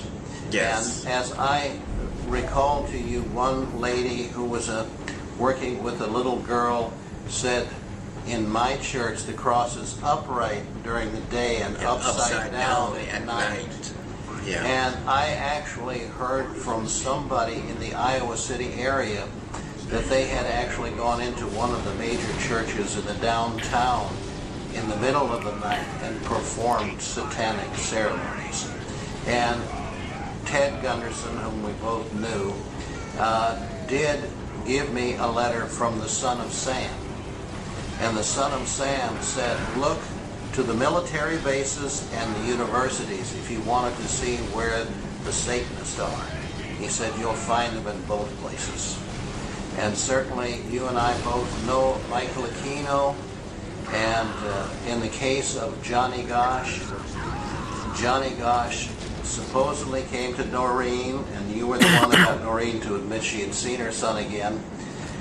Johnny Gosh came in the middle of the night 15 years after he was kidnapped, and he very much was intact. Some of these kids are not. And he said in no uncertain terms, it was Michael Aquino who paid $6,000 for me to the kidnappers in Sioux City and took me away. Yes. And what I'm saying is, wow, whom can we trust? You certainly can't trust the priest, the pastor, the rabbi. Whom can we trust? Whom can the kids go to? When in Iowa, do you know when Tom Vilsack was governor? Yes. For 2 terms. You know who he appointed as head of the Department of Human Services? Jesse Rasmussen. And who is she? Yeah. She was involved in... She's the sister of Bob Kerrey. As governor and senator, wasn't he instrumental in helping to cover up this whole business? I believe that. Yes, and she has been in the Department of Human Services here, and when she came to Iowa, there was scandal after scandal involving her. First of all, she brought consultants over from Nebraska and paid one of them $30,000 for consulting for 2 weeks. She supposedly paid one of them $250,000 for consulting. And then she employed the one she paid $30,000 to, and halfway through, after 2 years, somebody began looking at the computers at the Department of Human Services and discovered that all of them had kiddie porn on them. And they searched his house, and they said in the Des Moines Register, they found 5,000 pieces of kiddie porn and the camcorder from Woodward the Institute in Iowa for the Mentally Retarded. Now, the Register did not make the leap that almost any reasonable individual would and ask the question, what was he doing with a camcorder from Woodward? Now, what would you suspect? Yeah. Nothing good. Yes, I'm suspecting that literally we're talking about using the retarded children to make kiddie porn. And when the assistant to Governor Robert Ray ran against him after the first 4 years, one of his major campaign tenets was, I'll get rid of Jesse Rasmussen. I have never seen a state, except I don't know enough about Nebraska, but I have never seen a state like Iowa so good at covering everything up and not following through. When I wrote for Noreen, gosh, why Johnny can't come home, the one thing that I noted was that the Register hadn't bothered to mention other than the 2 boys that were kidnapped, Johnny Gosh in 82 and Eugene Martin in 83. They didn't say, and the Kansas City Star had newspaper boys kidnapped, and the Omaha World Herald had newspaper boys, and the Norfolk, Nebraska had newspaper boys, and Wisconsin had newspaper boys, and Cleveland had newspaper boys. And if you look around at big cities, there are no newspaper boys any longer.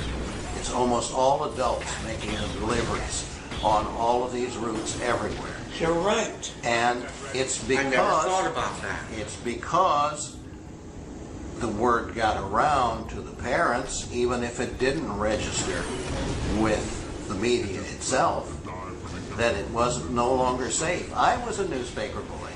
Yeah, it was too. I mean, I delivered newspapers.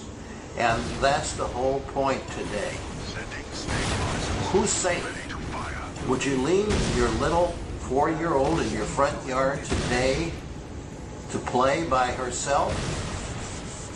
The Amish in several areas have told me they no longer let their kids walk the mile or so to the country school without an adult with them.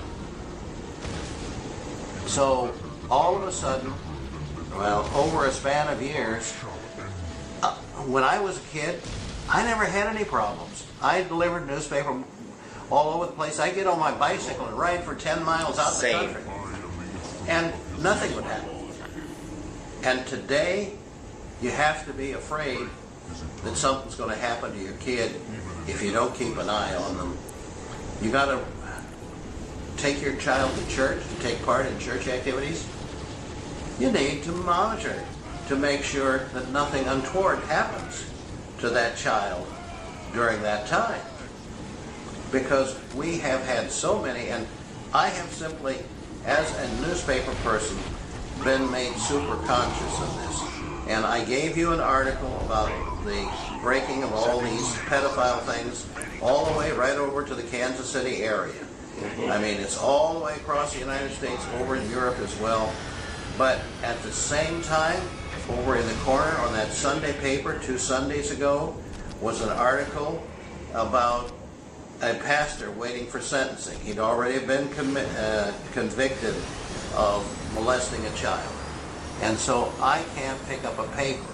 I had been in Goshen one time, and I just took the paper from a normal weekday, and there was a rape, a molestation, and something. There were 3 major items in that Goshen paper. Now that's supposed to be Goshen, Indiana, this nice little Christian community. And what I got from the Mennonites is basically, we won't look, we won't see when it's going on around them. Kelowna has the same problem. I lived in Kelowna, Iowa. It was a community surrounded by Amish, and yet I had to have some of the women tell me that bad things had happened to them in church, and that they couldn't do anything about it because you would get crushed. And I had a lady who was a good, she claimed a good Christian lady, and she said, if you tell that, they'll kill you. Now, isn't it nice to know that the churches, the so-called Christian churches of this country, would send out a hitman to take you down if you started reporting all the pedophile activities that are going on in churches around this country. Yeah. And it is something else. Would you just tell me how Loren Schmidt, and we should tell who Loren Schmidt is, and how he brought you into that original Franklin investigation? Loren Schmidt was a senator. I was a senator with him. And after I got out, he still remained as a senator.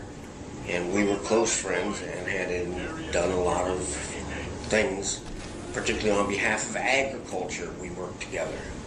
But then I got involved in looking into how some financial institutions, I was head of banking for the Senate here in Nebraska.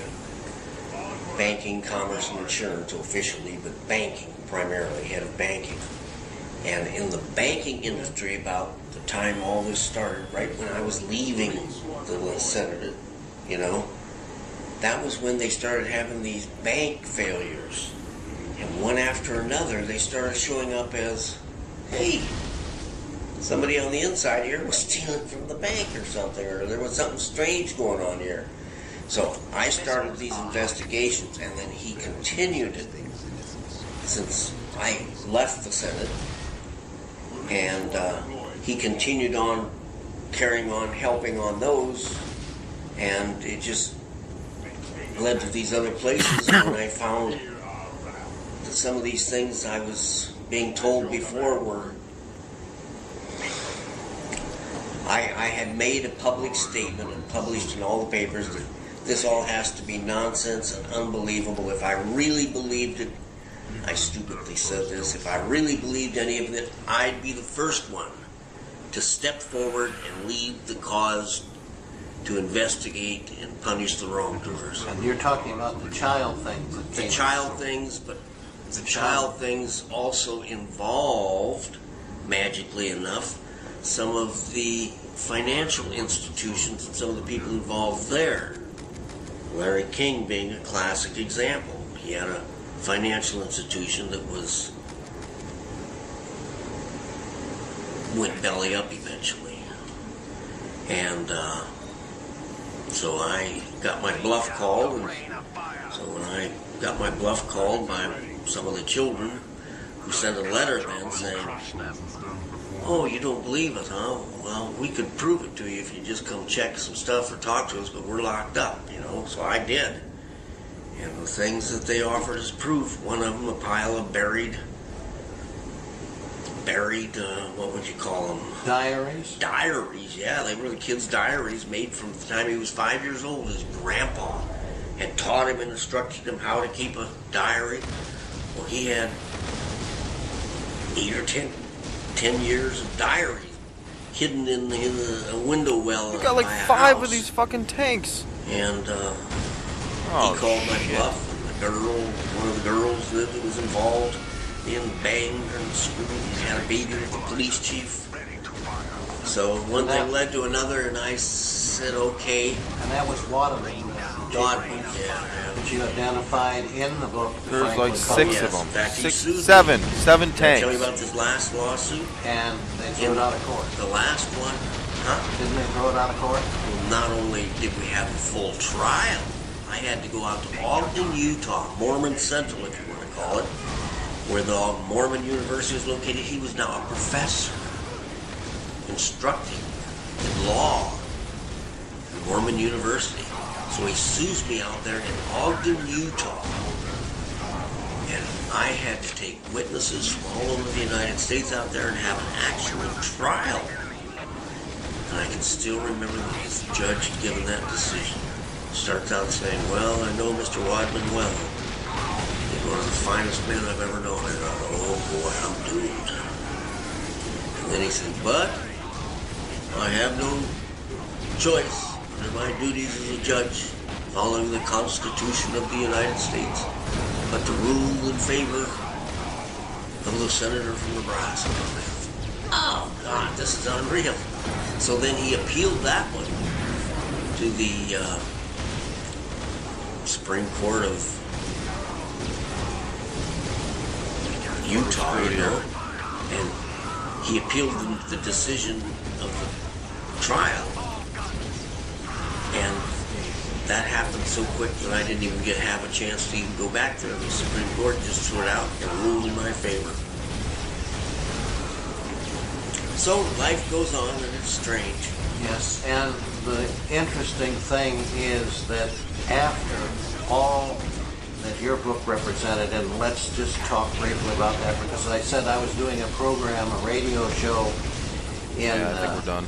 Columbia, Missouri, when the host of it played a clip of an interview with you on a California station, and you said that the Franklin cover-up book has sold over 200,000 copies. Oh yeah, that was early on. See, I printed the book. Now, did I ever tell you why? That's in the book why I printed it. I got told by my best friend that my safety, my life, and that was William Colby. William E. Colby.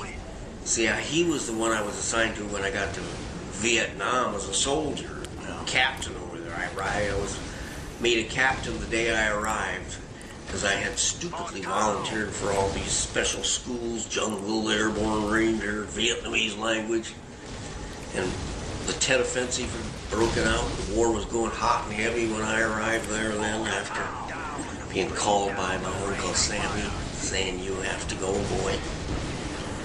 Anyway, so, forget what I was talking about, but... Damn. Dude, we killed like 7 of those tanks. I was over there with They've Cody, got and I was assigned to him, and he 5 had over created here. this program called the Phoenix One of them's program. invisible. And that was kept top secret, as you may know. I don't know if you do know this. Oh, I know all Up until about 10 or us. 15 years ago. The tower's insane. When it started leaking out. But it was kept secret for the previous 50 or so years. I worked with a police officer in Des Moines. Oh, yeah. Who was a Phoenix assassin. Okay, so he knows what Phoenix was. Well, my job over there was I had a team, and instead of bombing whole villages and just killing women and children indiscriminately, like apparently we had done more than a few times, to try to get more support of the people, we would have special trained teams go in just for the purpose of identifying and arranging and assassinating or killing, however you want to phrase it, those key people, the leaders in that town or that village, who are the leaders of the Viet Cong or the North Vietnamese. So that's what I had, was a team headed up. Yeah. I was the head of it. What I want and what we were on is that William Colby became your best friend, Oh, but yeah, he man. also became head of the CIA. He was the one that when the Army tried to stop me from running for senator from over there, which had never been done in the history of the country, and since he was my boss, I went to him and I said, "Hey, I'm following the law. I'm just going to be running for senator back to the United States, and one rule that I don't know if you're familiar with, if you've ever been in the military or not." Oh, I've been in the military. Okay, I was then right you know. here at Lincoln Air Force Base. Okay, soldiers in combat are allowed to send their mail, they don't have to put a stamp on it, they just write "free" on the envelope. Do you know this? No, I didn't know that. Oh yes, I the was soldiers in combat so. are allowed to send their mail free. The idea was so they could get to their wife and children without going to a post office and buying stamps when you're out there in the middle of the jungle or something. So I organized a bunch of little Vietnamese gals to copy phone books, which I had shipped to me by the tons, and send out these letters I'd write, make copies of them, and send them out from Vietnam by the hundreds of thousands. That was my campaign, and it got world attention, and I got all kinds of attention. It ran the campaign, and they tried to stop me because they said, "You can't do this. This is soldiers' personal mail." I said, "This is my personal mail to all these people by the hundreds of thousands." And Kobe was the one that took up my side and said, "Hey, he's doing his job over here. He also is entitled to free mail service." And the fact that he's sending 200,000 instead of 2, Colby got me approved, and I conducted the campaign, and first, last, and only one to ever become a senator without setting foot in the United States. Ran the campaign from Vietnam. And then later, when you were involved in all of this mess here, with the Franklin cover-up. It was Colby, was it not, who said, oh, yes. get the damn book in print if you know what's good. Colby was the one that told me, tell your story. Tell your story. And I said, what do you mean? He says, you know what's happening, you know who they are, you know who the bad guys and good guys are. Just tell it all. Whether anybody believes a word of it's not important. What is important is that you've told your story, and there's going to give you more credibility, believability. All right, I think I'm done. If they knock you off or kill your kids or something like that, that'll make you more believable than if they just call you names and try to discredit you. He says, but read the book Billy Budd. And I have forgotten completely in the years, you know, after he told me this, you know, read Billy Budd, read Billy Budd. I'd forgotten who this Billy Budd even was. Well, it was a book written back there, I don't know. Herman Melville. Herman Melville. Yes. And it's a story of, I guess, can't remember that well, sailors. And the one gets hung even though everybody knows He's innocent because you're protecting the system. The higher-ups who are insiders in the system, you each kind of cover each other's butts, and you know what I'm saying.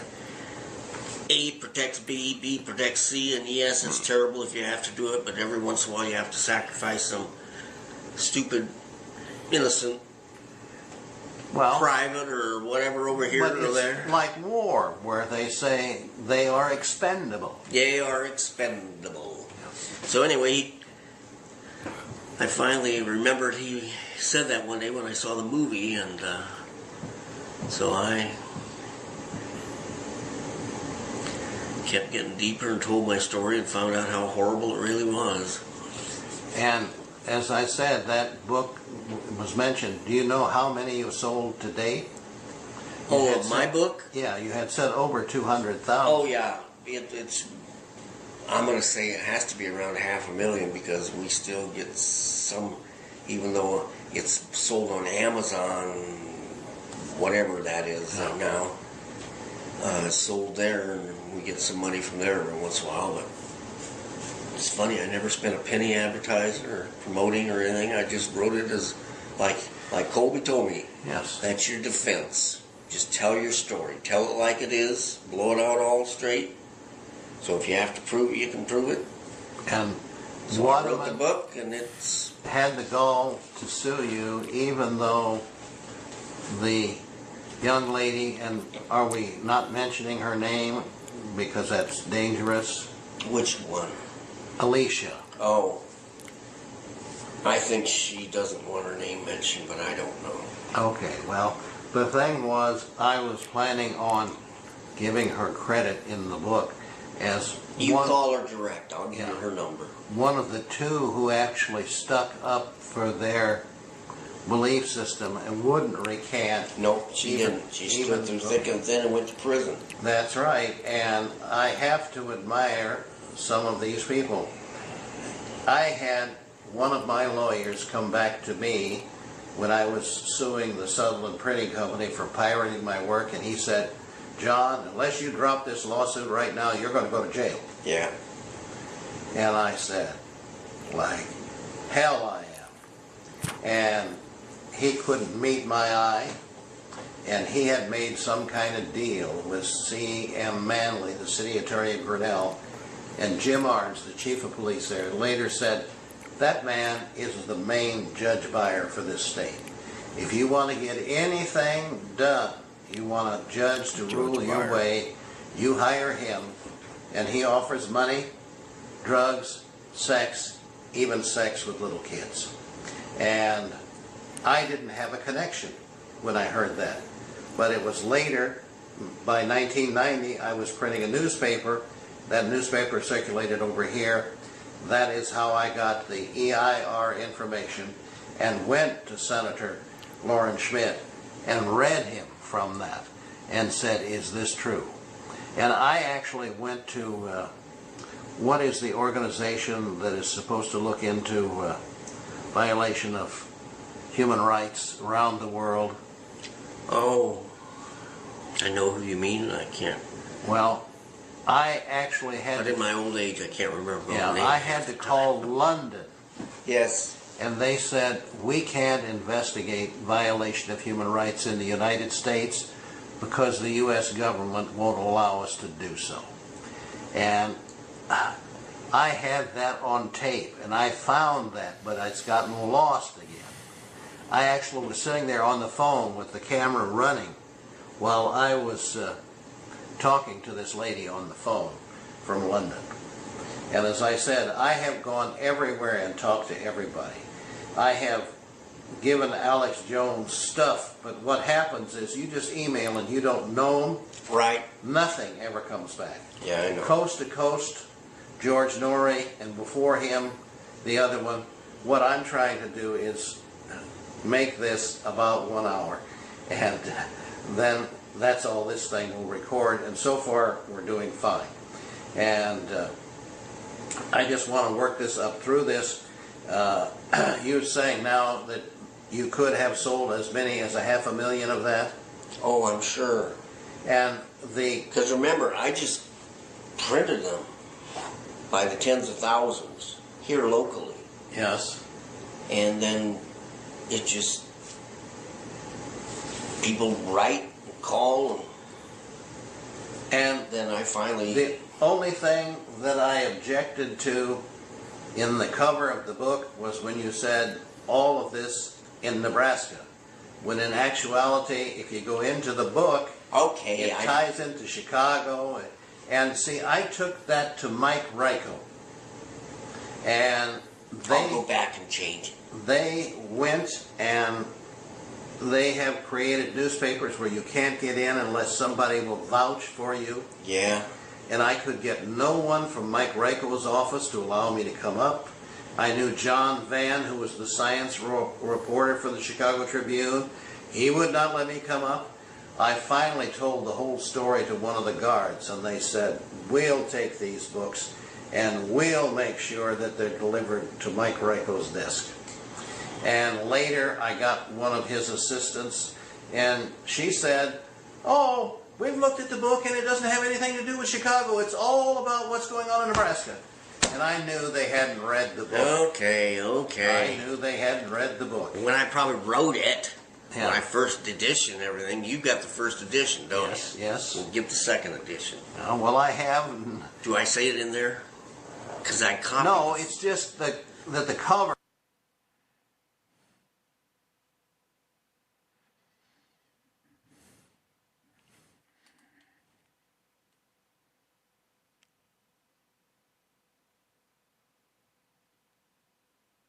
Looks like the audio went out. Let's see. Crafted hoax. Right.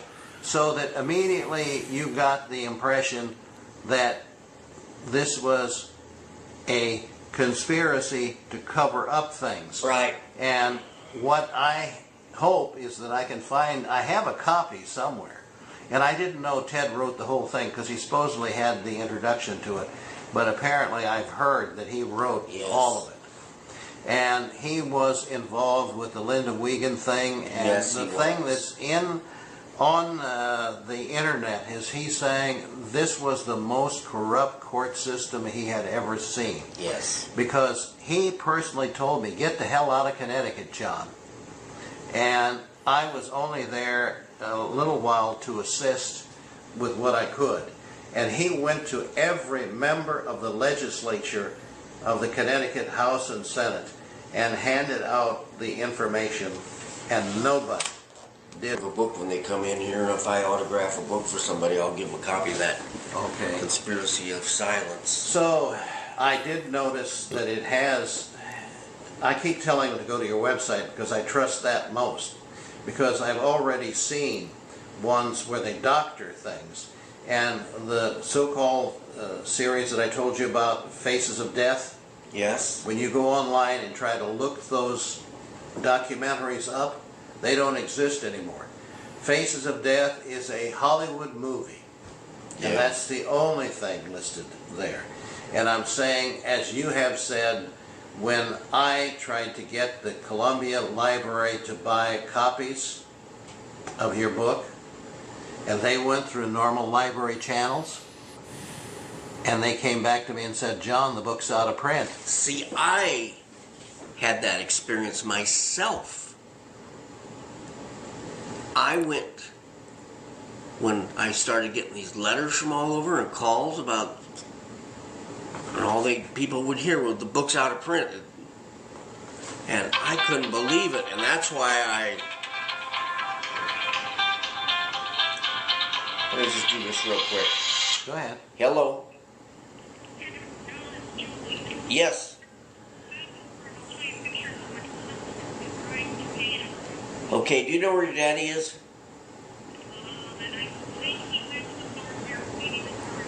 Oh, that's right, he's in Carter. Okay, well, tell him I was looking for him again. I will stop over there in about 15 minutes. Okay, bye-bye. Please say a command. Oh, shut up. That was Senator Schmidt's daughter. She rents from me here, you know. She's headed right to life for the state. Yes. And she has something she wants to show me, I guess. Okay, what I'm trying to emphasize, and that's good, that you're saying tens of thousands of those have gone out. All I was after, Oh, yes. all I was after when I copied that and made 100 copies is just made sure that probably one of them was going to be left around sometime in the future, because I didn't have the wherewithal, you know, to put them out. I think they cost $2.50 or something like that bucks a piece to duplicate them in a place I don't know what that they I cost. used. I just have duplicated Right, and given them away by the thousands. Well, I did, you know, it was a VHS, and I was doing Amish buggies across America and so on, and that's the ones that are now Netflix things without my permission, without... Oh, I know that. Yeah. But see, they're selling this on the internet too. And they were doing my book all over the internet, and that's when I finally got this Amazon.com involved. So, Yes.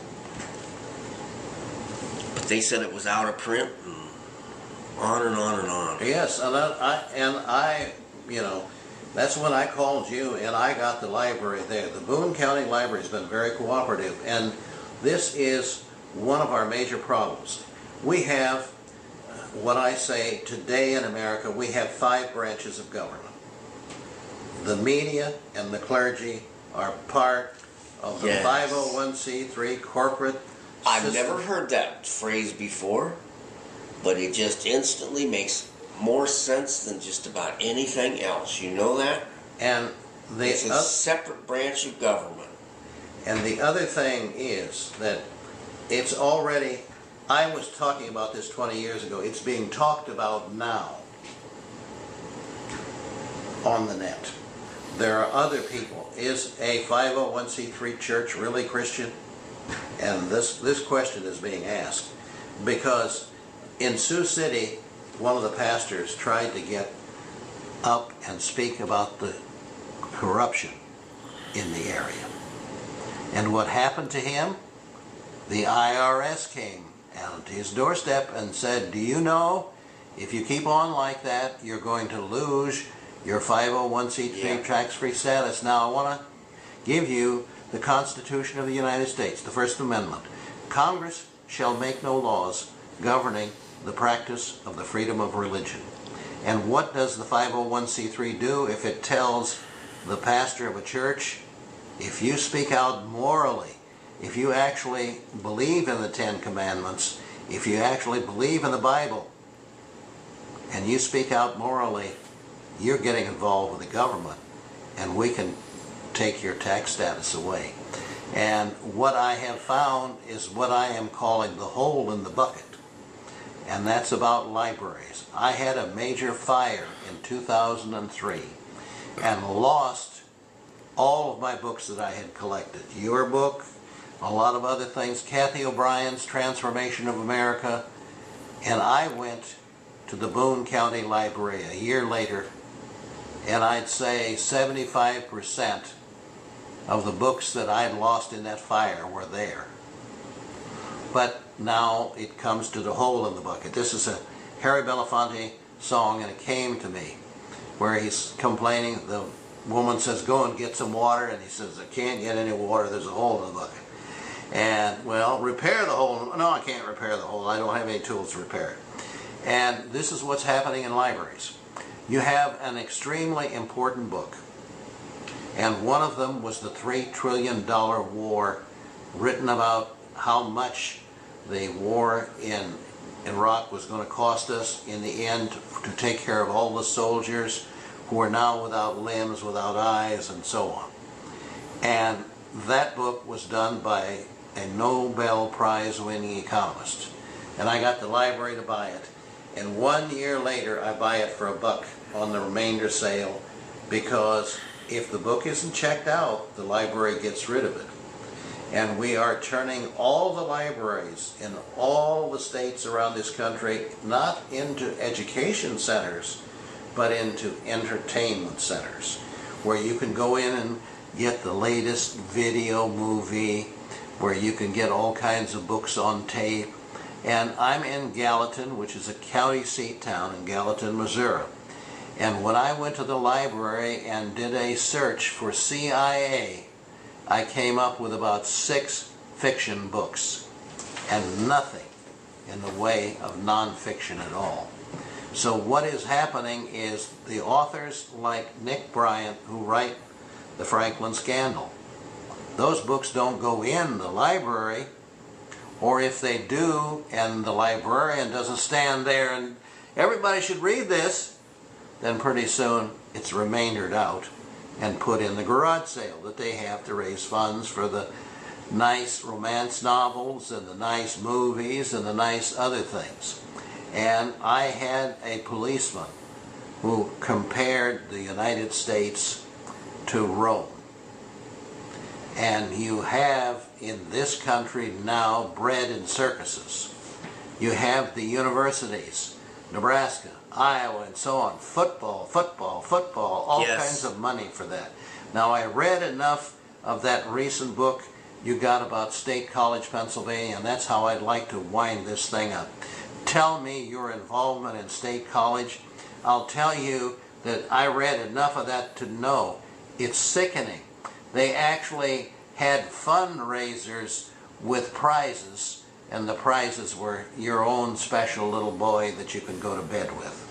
And see, that's something that hasn't come out in the news at all. Yeah. What it is presented as, oh, is this one pedophile was doing everything. Yes, and that's not true. As I say, okay, I didn't remember this because it was so many years ago, but about a dozen years ago, at the height of this whole Franklin thing, one of the things that I found out was these little kids, boys and girls, were being taken across state lines and to certain other key places where they had pedophiles. And one of the places I discovered, which I had completely spaced off and forgot about, was a place called Pennsylvania, at a university there. Not only did I go there personally and meet with public officials and try to get them to do something, but I had completely forgotten that this Sandusky had come to Nebraska, as well as some other Pennsylvania officials at the time, and I identified them and pointed out that they were dealing with certain key ones here who I quite frankly, had gotten terminated from one of them, top official at the university. He got terminated because of my book that was first edition coming out, and so on and so forth. And I had been on several national talk shows at the time, and once again I forgot about these, and they had played some of these back now that some things were coming out, and they saw that I had identified the Pennsylvania. Craig, I'll have to call you back. I apologize, but I can't talk right now. I'm in a meeting. I'll call you back. Anyway, so I had gone on national talk shows then, and identified by name and location and everything this Pennsylvania situation. I kind of spaced that off. So they had dug these up at some of these radio programs. They had dug up the old recordings of them. Yes. And were playing them and calling me, wanting me to do radio talk shows every day here for the last 6 months. I've been getting these calls from across the United States wanting me to do talk shows on this. But meantime, I had completely forgotten pretty much until they started playing some of it back for me and reminding me and me going back to my files. But I had actually taken some of the kids from here over to Pennsylvania to tell their story and introduced them. And that's when they shut me up there, apparently, and like so many times, say, you can't say these things, you can't use these names unless they're in prison or they're already convicted or something like that. Well, I found... And so I was the one that first identified him and told him about it, and sure enough, I was right. Well, and what I found is the news people, some of the public broadcast people, are still referring to him as the alleged, He's already been convicted. He's no longer alleged. I know. And the unfortunate thing is that he is the tip of the iceberg, because so much of this is roiling around the country. Yes. As I said, I know the University of Iowa is a major pedophile center, and I received a copy of my alumni magazine, and it has a little girl on the front with her mouth taped up. And it's all about slavery and sexual abuse of children, and I wrote to the editor that I tried to expose this in 1992. And she wrote back, "Don't you come here. Don't you email me anymore. If I see you coming to my offices, I'm going to call the police." Now, I've done 22 books. One of them with the head of the Writer's Workshop.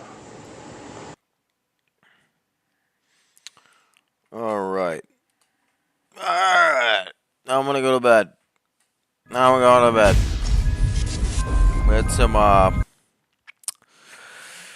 had some Dawn of War gameplay. We had some